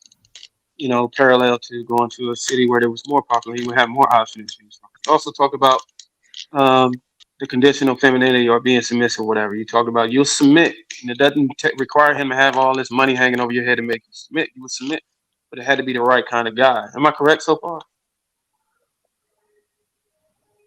Yeah, he had to be the right kind of guy. Absolutely. If you try to lead with your money alone, then that means you're trying to buy me.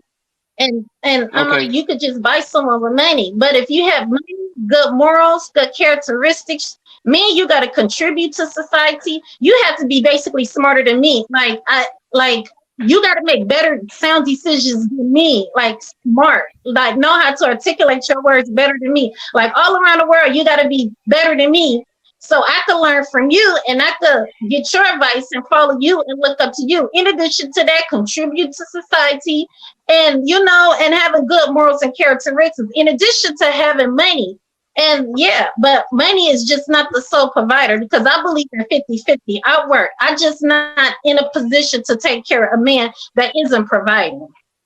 So Okay, Gina, so my last hold on, Kenny, hold on real quick. You're gonna talk for like 5 minutes? No, I just wanted her to answer that one question so I can make the point, but you kind of drug it out. But my last point was that if you didn't, and this is just wrap a bow on it, your words, Kenny, your type of words. So if you don't meet the right kind of guy, and you just explain what the right kind of guy scenario situation all that. If you don't meet the right kind of guy, you're content, or you're okay with your situation right now, just staying where you're at. Oh, Oh, yes, absolutely. Because during this process of singleness, I decided to go back to school to pursue my nursing degree. So right now, I'm just waiting to get accepted into medical school. So basically, one more year, I should get accepted. So I'm like, so I'm taking advantage of the singleness because I was like, well, why not? I could just better my education. And there's a reason why I was placed in a small town anyway, probably to pursue my purpose. So basically, I'm celebrating, and I'm not seeking marriage. I'm not going off looking that I'm seeking marriage. Basic companionship is fine because me personally, I think marriage is for children. That's what I think. If you have a child, then you get married. So that's what I really think about marriage. Is the main. How you doing the victory rap in the argument that you lost? Gina. What does that have to do? Hold on. Thank you, Gina. Thank you. Okay, Gina, let me ask you a question. What's so funny that I want to laugh? Nobody so laughing funny? at you. Laughing at me. My eyes get big sometimes. Gina, stay focused right here. So Gina, you prefer being She didn't mean it like that. She didn't mean it like that. She meant for the kids, not for children. She didn't mean it like that. I know how you thought. I thought at first. She didn't mean it like that. Not like that. Okay. Oh, she's silly. But yeah. No, Gina. Marriage is for, right here. Hello. Together. Hi. Gina, do you and prefer I being see alone? Do I prefer being alone?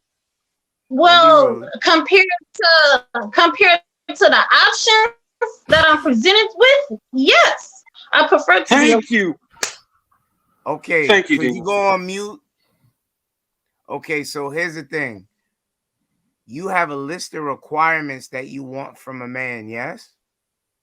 Yeah, and those are basic requirements. Now, let me tell you something. I'm an average woman, so I'm not delusional. He could have a warehouse job. He could work at Walmart. Long as that he's contributing and know how to sustain himself and contribute to society. And, smart in the brain, of course. So, yeah, those are basic requirements. Now, if I could find someone that have those basic requirements and is looking for a companionship, then, oh, yeah, I could be on his program.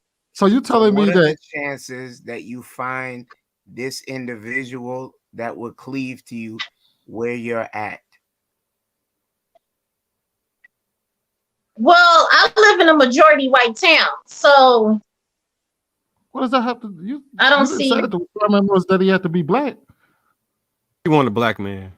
Do you want chocolate or do you want vanilla? Or are your options open? My options are not open. I prefer African American. So your chances at 40, at 40 I want a black man. I grew up around. Okay, that's beautiful. Black love. So now your options at 40 some odd, you rationalize. Okay, don't patronize me. Go ahead and get to the point. I'm 51. I'm 51. I am 51. So your choices, you rationalize. And are you single? Yeah. But are you single? There's a lot of men that are single. I said yes. There's a lot of men that are single. Okay, I said so yes. What's your problem? Then what not in a relationship? I have choices. And you're the man and you make the decision on relationship. But you're choices. The man. You have the power to make a relationship. So did you hear me? But you're the man. Choices. You have the power to make relationship. Why you not? Do you want a relationship? Do you want a relationship? No, that's question. Because at 51, I will think that a man would want a companionship. Are you going to give him a relationship, Gina? I would think a man would want a companionship. But go ahead, proceed with your question. Gina, are you going to give him a relationship if he's open to it? I don't know, because I don't like to argue. No, I don't do the back and forth. I don't do that. I mean, well, this is just YouTube. I don't do that. I don't like to argue. I don't do that. You think you can just come up here and just talk? Hold on, wait. So Gina, I've yet to argue with you. Right, we just up here talking. This is what. First of all, this is a show where people have back and forths. This is what we do on these panels. You posed 5 questions and have yet to let me answer one. Ain't for me because I don't do back and forth. That's the thing. Y'all try to put her in a trick. Y'all try to put her in a trick bag. She wiggled out of that motherfucker. Wait, See, so you said, JR? hold on, You wait, see, Bruiser. you Hold see on, what hold on. grinds my gears? Hold on, y'all. One mic, y'all. Hey, One mic so we Jay, can hear. you don't do back and forth. So you don't do back and forth. So do you do any talking? Do you talk your shit? Do you talk? Of course, I say. Hold on, wait. So you say what you want to say, and you expect nobody to. Hold on, wait. What I say. So you say what you say, and you don't expect anybody to respond.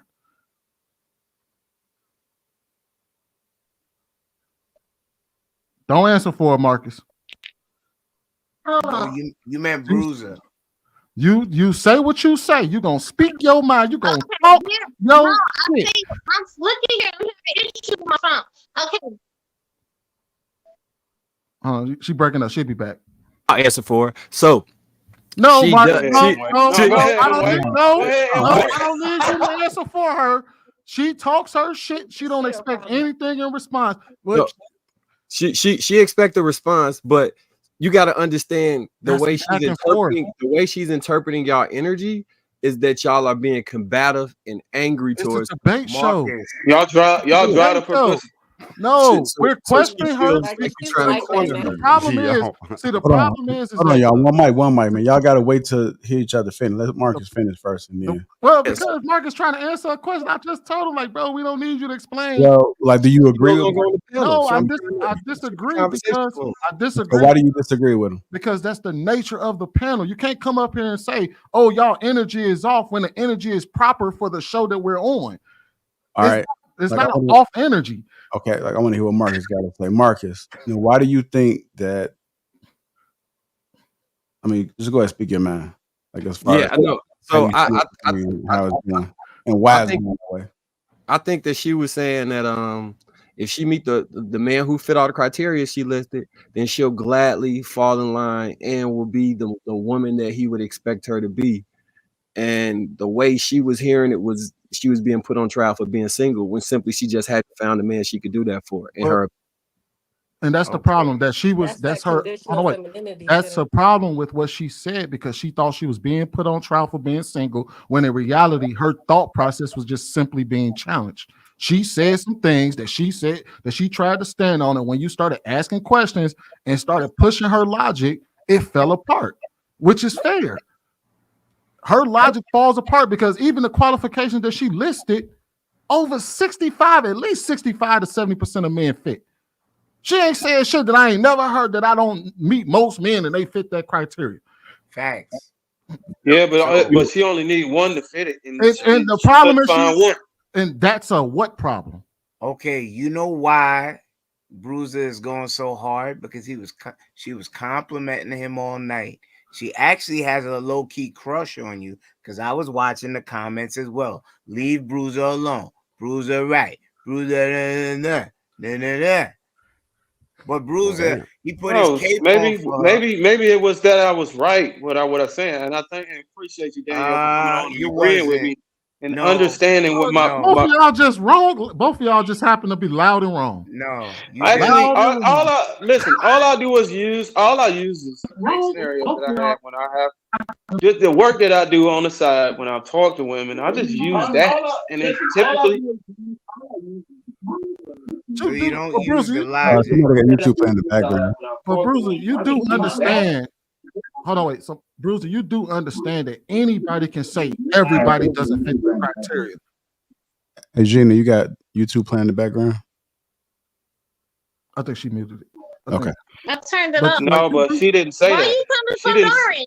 Why you don't come for Dory? Because it's not that I like Dory. It's the point that he got the characteristics of a high value man. And I'm here to say that. How do you know this, darling? Of a high value man.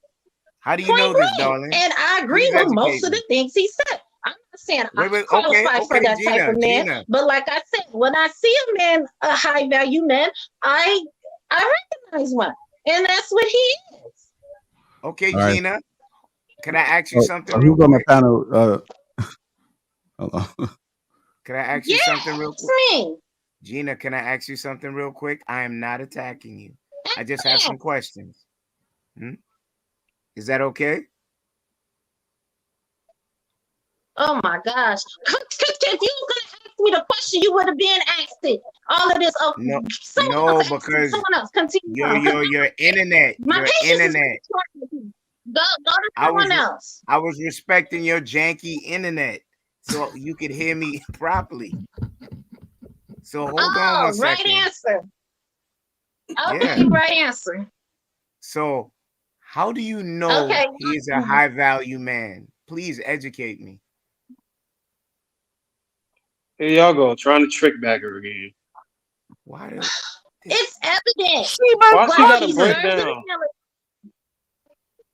Okay, you know what? Y'all could talk. Let me know when y'all No, done. let her Because I don't like answer. when I want to people hear it talk too. over me. Answer. I want to know this Gina, too. say it. Yo, Hey Gina, like Darwin, I you think is you might have such like a a delay. sap. Hold on, y'all. Hold on. I think Gina may have a slight delay. So let's just give her about 2 seconds after she say what she say, so we're not cutting off. Go ahead, Gina. The floor is Now, yours. I don't even want to. Okay. Don't even do it, Gina. Don't even do it.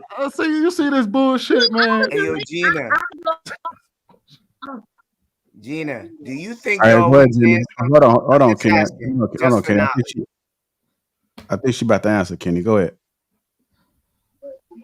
I think she about to answer your question as far as why you have value, man. I'm sorry, Gina. Go ahead. Okay. He served in the military, which means he's contributed to society, which means he have ambition to be successful, which means he accomplished something. His train of thought is like on point. He got good morals. He got good characteristics. Number 3, he's in shape. He care about his looks. It looked like he care about what he put in his body. He's attractive. He has a wife. So yeah, I think a man that's married, I do consider like a high value man, because it's like, oh, he's married, like he's on point. He got a wife, he got children, and that's it. That's what I So consider I'm a high value man too, then, huh? That makes me a high So value you man. mentioned so I caught the parts where you said he's fit, he got a nice body, he's handsome. Wait. What does that have to do with being high value? He got a nice body, he handsome, he work out. And he accomplished. What does that have to do with high value?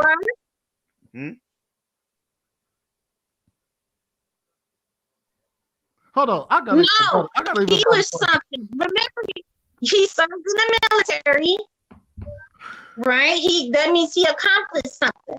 Yeah, we got which past means he's that. not lazy. He got ambition. All right. So how'd you start talking about his body? Don't forget he God fearing. You gotta look good. He's a really high value man. No, I don't have to look, darling. You gotta look good. No. You gotta have all points. You gotta look good and have good body and have all the points to be a high value man. So wait. All right, so on the panel, who's high value man on the panel? Okay, Sweeney, what have you accomplished in life? What have I accomplished? I'm a college graduate. Yes. I'm a professional barber. I own my own house along with my family. I got children that are doing pretty well by most people's standards. Got my own car. My wife got a car that she drives that's also hers. Both of them paid off. Okay, that's all irrelevant. We talking about you. Okay. How do you think she got it? How do you think she got it? Okay, well, I will hope she got it from you. You married, Sweeney. So that's what I'm saying.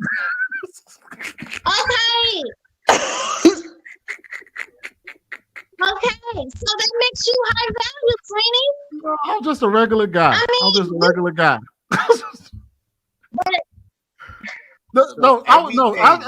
A better question would be, hold on, wait. A better question for you, Gina, would be, and this is all seriousness, because this is my mindset on it all.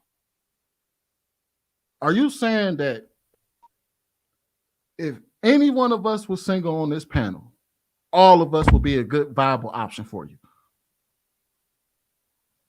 If you have those qualities that I just named off, yes. That was a polite way of saying. No, she said if you stop trying to answer for her, bro. What I'm asking you is that basically, like, how long you been watching these shows? I said over 2 years. So you've been here longer than I've been here. So you've seen it all. You done seen every last one of us, what we value, what we talk about, how we look at the world, how we see the world, how we operate. Are you suggesting that all of us will be viable options for you? If you have those characteristics I just named, yes.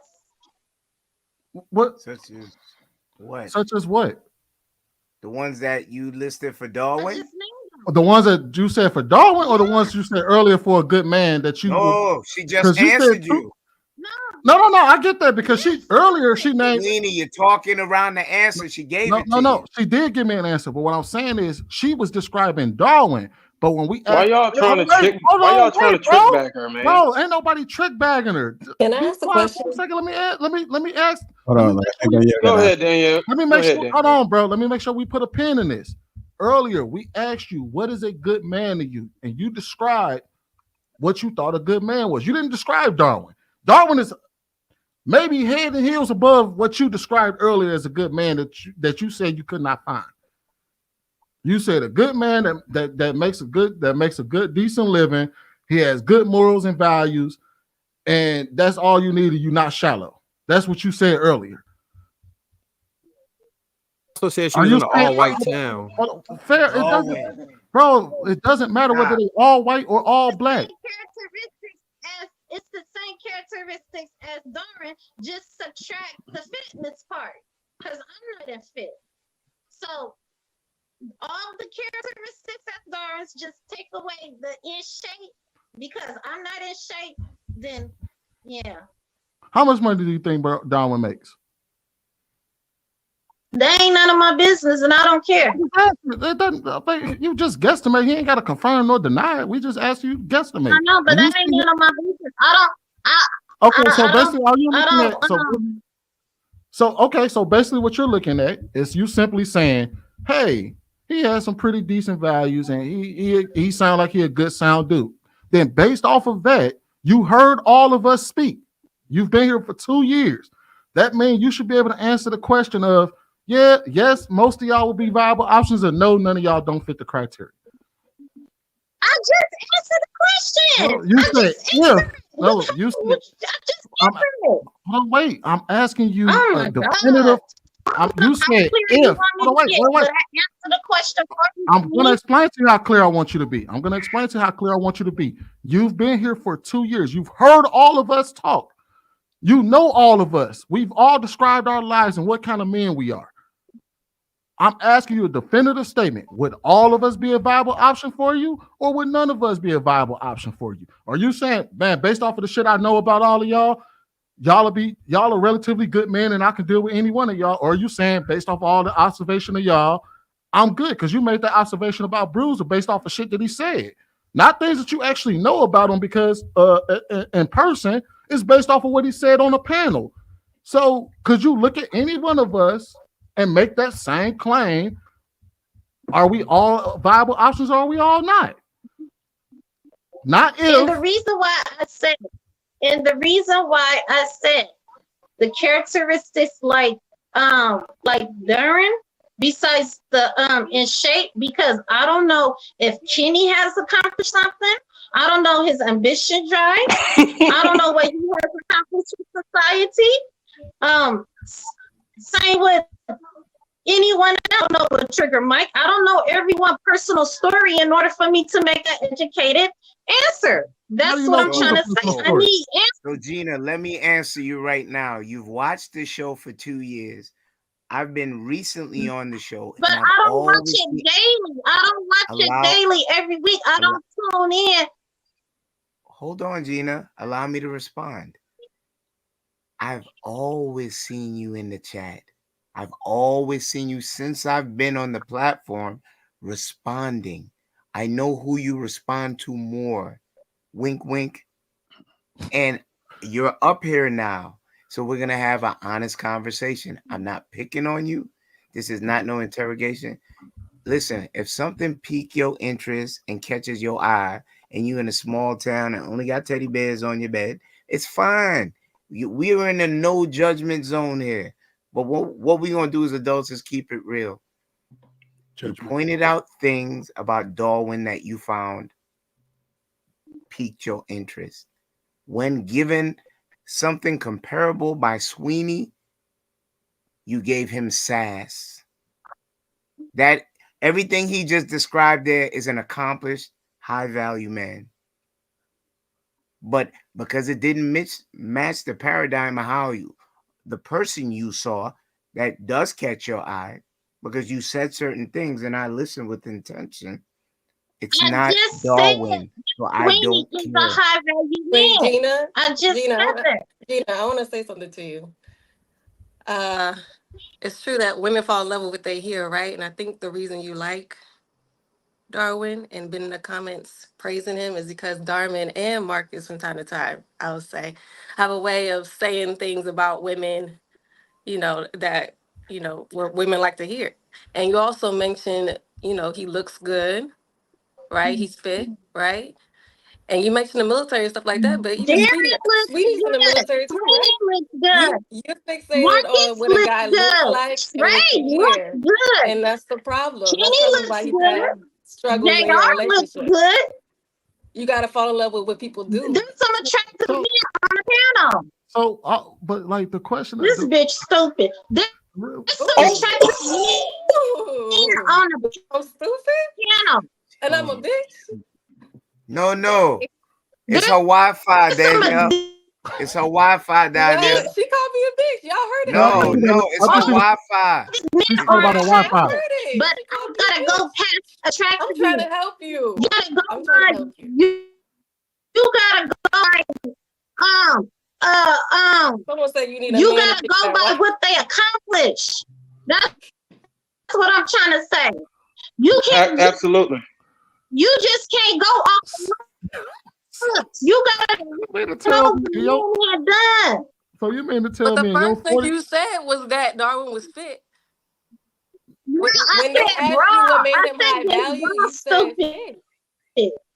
That's what you said. That's he the was first fit. thing you said. He had a nice body and he was handsome. But you gotta look. Everybody looks good, but it's more than looks. Everybody don't look good. That's why I said Sweeney. She said I serve my country and I accomplish something in society. I can't say he may not say he may not consider high value, but what women should look for is qualities in a man like that. All right, so I agree, but you didn't say that. all right, so nobody, like a lot of men, aren't high value. Is medium value? Is medium value acceptable? Can a man be? Hold on. Can a man be medium value? This is wild. So Gina, can a man be medium value, meaning that he doesn't have two of the things on your list? Okay, you handsome too, Kenny. You handsome too. Thank you, baby. Okay.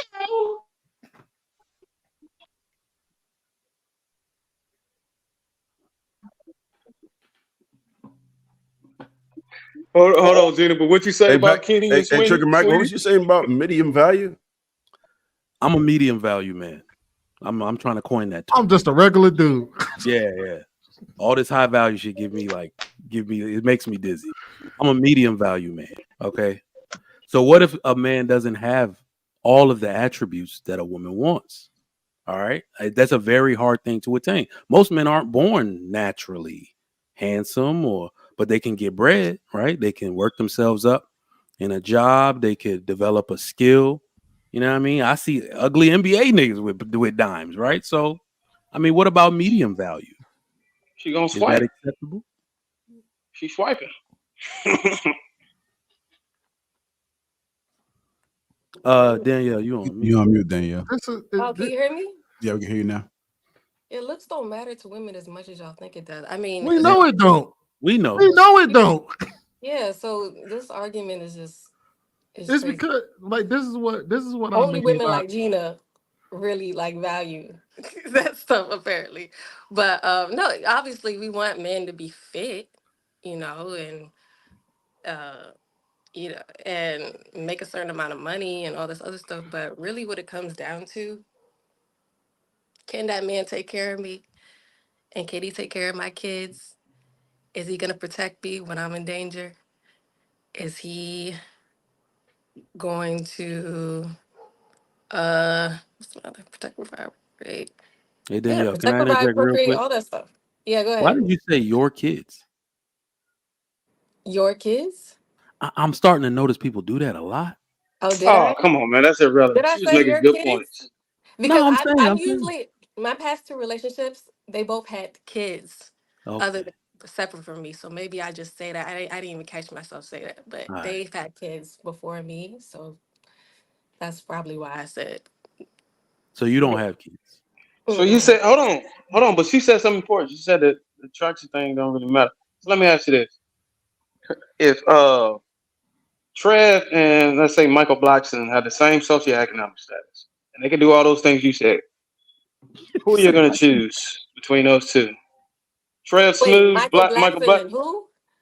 Trev Smooth. I would choose Trev. Why? I've just been listening to him talk, and nah, but come on, Oh man. bullshit! Come on, man. You ain't got a lot to kick it, man. Here we go with this book. This is but why. Hey the man, let her point is cook, that bro. Michael Let her Blackson cook. is Let her no, cook. I really He Oh, now like, don't. you No, now Trev wants I something. Now you really want to let don't her like cook. Michael Blackson. I really don't. I think he can be funny from time to time, but I don't know when the motherfucker thing. I just cannot. I'm sorry, but yeah. What's your point? What were you trying to get at? I would choose Trev. He said he tried to make So the you point that chose the most attractive. just be honest, man. Y'all be trying to dance. Like, come on. Or let me bail you out. Let me bail. Nah, Or you don't gonna bail choose out. the? Don't bail Or out. you gonna choose the one who come up to you and holler at you first? Man. No, no, that's not true. I really don't like if I didn't. If you just showed me a picture of Michael Blackson, I wouldn't be like, "Oh, he's ugly." Ugh, no, I watched him on. Okay, let's just say Oh, Kenny. Then let's just say Kenny. okay. Kenny and Trev. They got the same qualities that you just mentioned. The only Okay. thing that's different between them is how they look. Okay, And no, Sweeney was nice about it. You and could have just said Kenny. neither one of us, and we all men up here. We don't give a shit which one you say look better and all of that. We don't care. So you ain't got to pull no punches. I would still go with Trev, and it's Why? because of his looks, though. It's just So looks. I've heard Trev talk, and I agree more so with his point. That ain't what you said just a second ago. You said it was his What did looks. I say? You ain't gotta try to I throw She didn't in. did say. say that. She I didn't said say it's because he looked she better. said She did say that. She No, did I say that. didn't. Yes, she did. no, that's what she said. Y'all can run it back. She I said because I you look listened to better. him talk. That's what she said the first time. No, Yeah. No, you but she was said comparing you to because you Michael listened to me Blackson. talk. So when she was comparing you to Michael She Blackson, said the same thing. I but when she did. She just said the same thing. She's the first thing that came out of her mouth is she said she listened to me talk. I'm about No to go back bullshit. and Run it rewind. back. Run Oh, it back, okay, Run it Sweeney, okay, because back. Danielle. I'm Run real it good at Okay, back. listening. Danielle. What do they I'm real both? good What at if they listening. both have the same philosophy and standards and principles and when they talk? Now what? Is it the first come first serve or is it? Literally first come first serve. You know what? Okay, I all right. like how Darwin did that to include me in his friggin' his little game. See, Darwin, you still playing checkers. I'm chess. I'm just Kenny gonna get you, building up bro. the Starbucks points before I give you your drink. Tread carefully. I would choose Kenny before you, Darwin. I'll say that. That's good. Good for you. But the crazy thing is, you enable that lady, knowing that she's one of your biggest fans. And I'm like, does he know I her? didn't know. I didn't I know. I always don't look said at the that to chat. myself because I always looked at the chats. And when anytime she would curse me, she would say nasty things about me, and she's like, "Yo, don't talk about Darwin like that." I was holding that in to see if she would be honest, because I do pay attention to the chat, and I'm like, that's interesting. And she's done it time and time again. I just wanted to see if she'd be honest that she's coveting. You know what coveting is, right? Hey, Danielle, to your point, you did say it's not because of his Look looks. it up. Look it up, Bruiser. I said it's not because of his Yeah, looks. but You it like said it's because he looked better. Exactly. yeah, no, it blanked out when you said the not part. So like when Oh, okay. your mic blanked out, so it sounded like you said it's because of his Danielle, looks. Though. Okay. Don't involve yourself in their reindeer games. JR No, did it's hit fine. you in I the can back. take it. Wait, Danielle. JR did hit you in the back chat. I think your voice is relevant. Get with the skipper. All right. Thank you. We'll see. You know, I'll be busy, but Thursday I might be able to slide by. But yeah, y'all doing a great thing with your Let me warn you. Let me warn you. Thursdays ain't for the week. Yeah. Bullshit, man. You got me and Kenny up here, man. I think we had enough of Thursday energy for her to be I able think to. Gina need to come too. You just gotta increase that internet capability. You'll be all good. A little more bandwidth.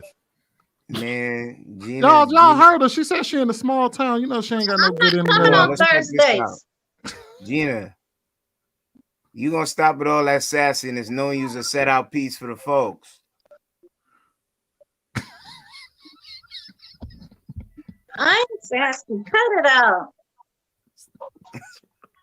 Hey Gina, is it I'm true? about to do this. Oh no.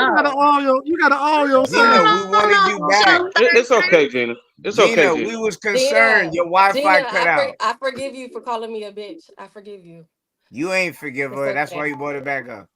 You could let that go. It's okay. Gina, be nice to your the only other woman on the panel, please. I kind of like you, Gina. You're nice.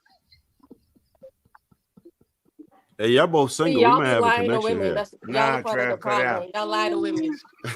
I got a question, Gina. I got a question. Gina.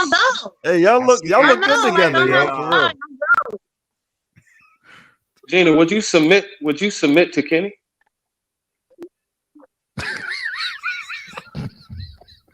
Yo, you know what's crazy?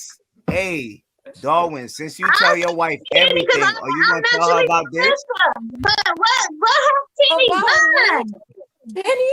Kenny messy. No, Danielle. I just can't Danielle, on prior shows, Darwin says he tells his wife everything. So I want to make sure when he after he brushed his teeth tonight and getting his diary, that he was like, "Baby, you know there was a woman covered in me."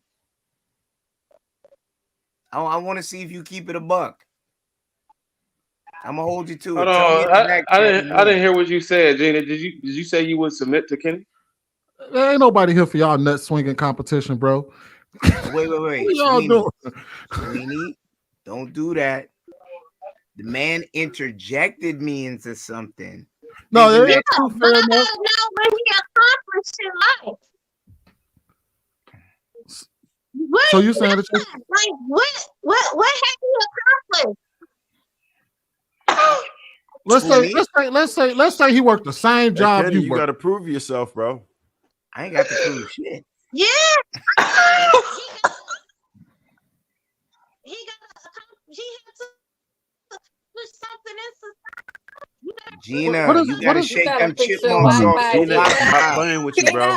Gina, bro. Gina. You gotta make sure you come correct. Hold on, Gina. Is there anything else that he can do? Let's say he don't have the credentials. Is there anything else that he may be able to do that they be able to compensate for that? You gotta accomplish. This is what I tell my son. You gotta accomplish something out here. Hold up. Wait a minute. Did she not? Hold on. No, but it's You got a son? You got children? No, because he said. All I'm trying to say is that a man had to accomplish something. Like Trigger Ray said, there's some trade skills. And you know what's so weird about it? A man don't even have to go to college to come out making good money. You got a son? You don't got to go to college for 4 or 2 more years in order to make the same type of money that a man could make if he. Wait, I just want to make sure because that Wi-Fi kept clicking in and out. You got a son? Put 2 fingers up if you got a son. Yo, leave her alone, Sweeney. Gina, I think your wife. We can't hear you. Gina, we can't hear you.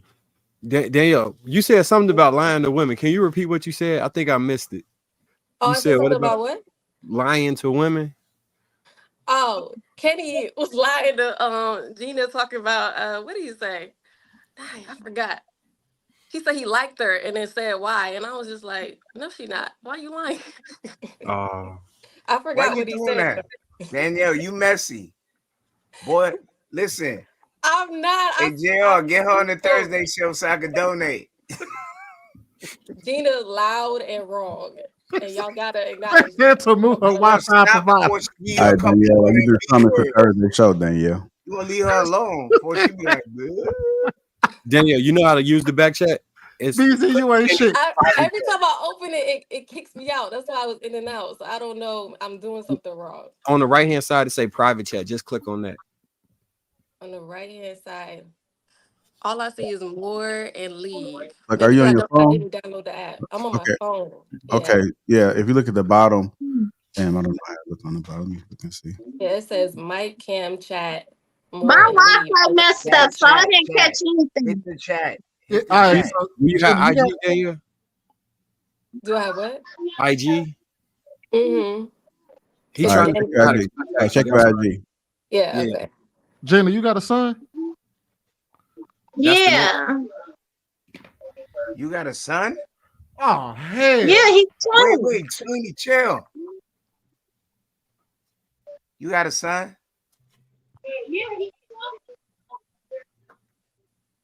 Gina, can you hear us? What? Yeah, I answered. He's 20. I thought you just wanted to keep asking to hear yourself talk, so I just let you keep answering, talking. No. Gina, you my have a nickname delay. is Melvin. What you say? My nickname is Melvin.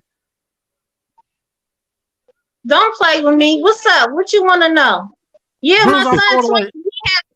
My son 20. He halfway done with college. He been on his job since 10th grade. Yeah, the same Congrats. stuff I say is what I tell him. I'm throwing everything Bruiser said away. I'm throwing everything Bruiser said away. He wants kids, Gina. So he wants to know if you are. What? Kenny wants kids. He wants children. I don't want kids and I don't want marriage. So wait, if I'm with you, you gonna deny me the chance of having a seed? No, I don't want no. I don't even know if I want to be with you. What you accomplished? This is what I'm trying to. What did you accomplish in life? What do you want? Remember is it your you do want? requirements. You said you be Darwin, this ain't looking good. I mean, goodness, what did you try to? Gina, You been on your what is your occupation, man? I'm a little bit higher than a warehouse worker. What's that? I know how to fix things with my hands. How long you been on your job? 28 years. Do you know? You've been on your job for how long? 28 years. Oh, I need a reference letter because I don't think people be on their job for that long. Women like Men this do. take all Wait women. a minute. Was this a requirement of your baby daddy? Yeah. My son's father graduated from college. That's my ex-husband. He got a trade. So why didn't y'all What work does he out? do? What does he do? That ain't none of your business what he do. Occupation? Wait. I didn't ask his social security. What's his occupation? Oh, he's a carpenter. He still come see you? What? He still come see you? No, he got a woman. Ooh, We ain't that's a been lie. together like that. Wait a minute. That was a lie. No, your voice kind of. We talk here. He blowing that back. Ow! That's a lie. No. No. Y'all missing it. Why, Look, you looking off into space. You can't even look at the camera. You lying. Hold on, wait. Y'all trying to take this. I want to slow this train all the way down. Yeah, slow the gravy train down. What Slow happened- it down. What happened with y'all? Why didn't y'all work out? Danielle, Well, why not you so the same disgusted? reason. It has none of The y'all way business. she's It doesn't matter. talking, the way her voice is, it's just a bad Danielle, representation. namaste. I know I sound like a parrot. Everyone knows. Yeah, I know Yes, how you my voice do. sounds. It's I give No, myself annoying. a your voice. headache. I It's know. annoying. No, I'm turned I off. So I know. know I your man know. was turned off. Hold on, Gina, wait. you Hold on, I sound wait. like know. Miss I know. Chalet. Oh, Wait. I'm still trying to slow this down because Bruiser said it's because she ain't running to the right man. The one that type of nigga didn't come down the pipeline. That nigga came down the pipeline, laid the pipe, and got a kid out of it. How the hell are we here? It goes back to my original question. How are you here? It's called life. So if you're not an adult, you wouldn't understand. Bruiser, I hope you understand where I was trying to get at. And this is why I'm throwing your entire argument out the window. Yeah, throw it out. Because nigga, I ain't trying to be a stupid about nobody. Take it or leave it. What I dish out, take it or leave it. With the hard ER. She said nigga. No, I didn't say that. I said this that kinda- at the end. Escalated quickly, didn't it? This is where we at, y'all. This is why I said earlier, you gotta stop sitting over here hyping up or pedestalizing the people who just simply make demands but don't get the results. This is But what I'm not making demands. That's not making demands. You stupid. everything You else from supposed but to. You themselves supposed by to the end of have the those road. characteristics. Hey, Those I are didn't- basic. Shut the I fuck didn't- up, I Danielle. didn't- You're a dandy broad anyway. Those are basic characteristics that anyone's supposed to have, regardless. So how is it that you met somebody that Yo, why is it? Why niggas why you running me? Why you running me? It's the question. It's I'm I asking. know. Don't I'm ride asking. me. Don't ride me. I'm not riding you. I'm Don't ride asking. me. Ride your woman. How Go is on it? to the next question. Get me off the spotlight. I get enough of people. Because you're making this argument. So I'm questioning. I ain't making no argument. I said basic stuff. Take it or leave it. You're supposed to accomplish something in society as a man. That's basic things. Whether it be food, whether it contribute to a job, holding a job, that's basic stuff. So why you making something bigger than what it is? You can't comprehend that. So how is it? You can't comprehend that. So how is it? Hold on, wait. I got this, Kenny. So how is it that you can come up here and make the argument that the reason that you can be submissive and all of this for the right type of man, and then you sit here and say, I just never ran into him, and then we find out you got a kid, and then you even said that the person that you had a kid with was the right type of man. That's why you gave him life, stupid. It's called life. It's called life, stupid. That's part of life. Things not gonna go. Things are not gonna go perfect in life. Wait, Kenny. Are you that slow? Life is not a perfect ride. There's gonna be bumps and hurdles on in life. So you gonna judge somebody because life is like that? That's life. I don't judge somebody if they got a divorce or they broke up. Chill, that's life. Some people been in jail. Shit, that's life. Some people struggle. Some people been homeless. That's life. So you telling me Shit, it is what it is. So you telling me that the only person on this planet? Nigga, I'm telling you to shut up. So you And telling me stop that the only fighting me. person? That's what I'm telling you. So you telling me that the only person on this planet? I'm telling you to stop writing me. The only person on this planet that was worth a damn was your baby daddy, and for 43 and for 25 years, and for 25 years, you ain't met nobody else that fit these criteria. Sweeney, stop dogpiling. No dogpiling. Give her a chance to breathe. I'm just saying. Can somebody else talk about something else? Because I don't need to be on trial. All I'm saying is this is what happens. Nigga, I don't care what you saying. You just saying you ain't getting no answer. Just shut up and get off of me. That's because you talk loud. loud. I'm about to leave because you getting on my last nerve. Gina, don't leave. Don't listen to him. No, I don't leave. I don't leave. Can I Get ask it a on question I was going to initially ask, but I never got to No, you ain't gotta leave, Jenna. It's all good. No, shut up and get off my bro strap. Damn. You came up here, so you Nigga, gonna Hey, Sweeney, let her breathe. He about to run her off, man. Let her breathe. Hold on, wait. Because Let her breathe. Hold on. You just I got one. She can breathe, but I'm gonna you make the my only point. man on the panel? She can breathe, but I'm about to make my point. Hold on.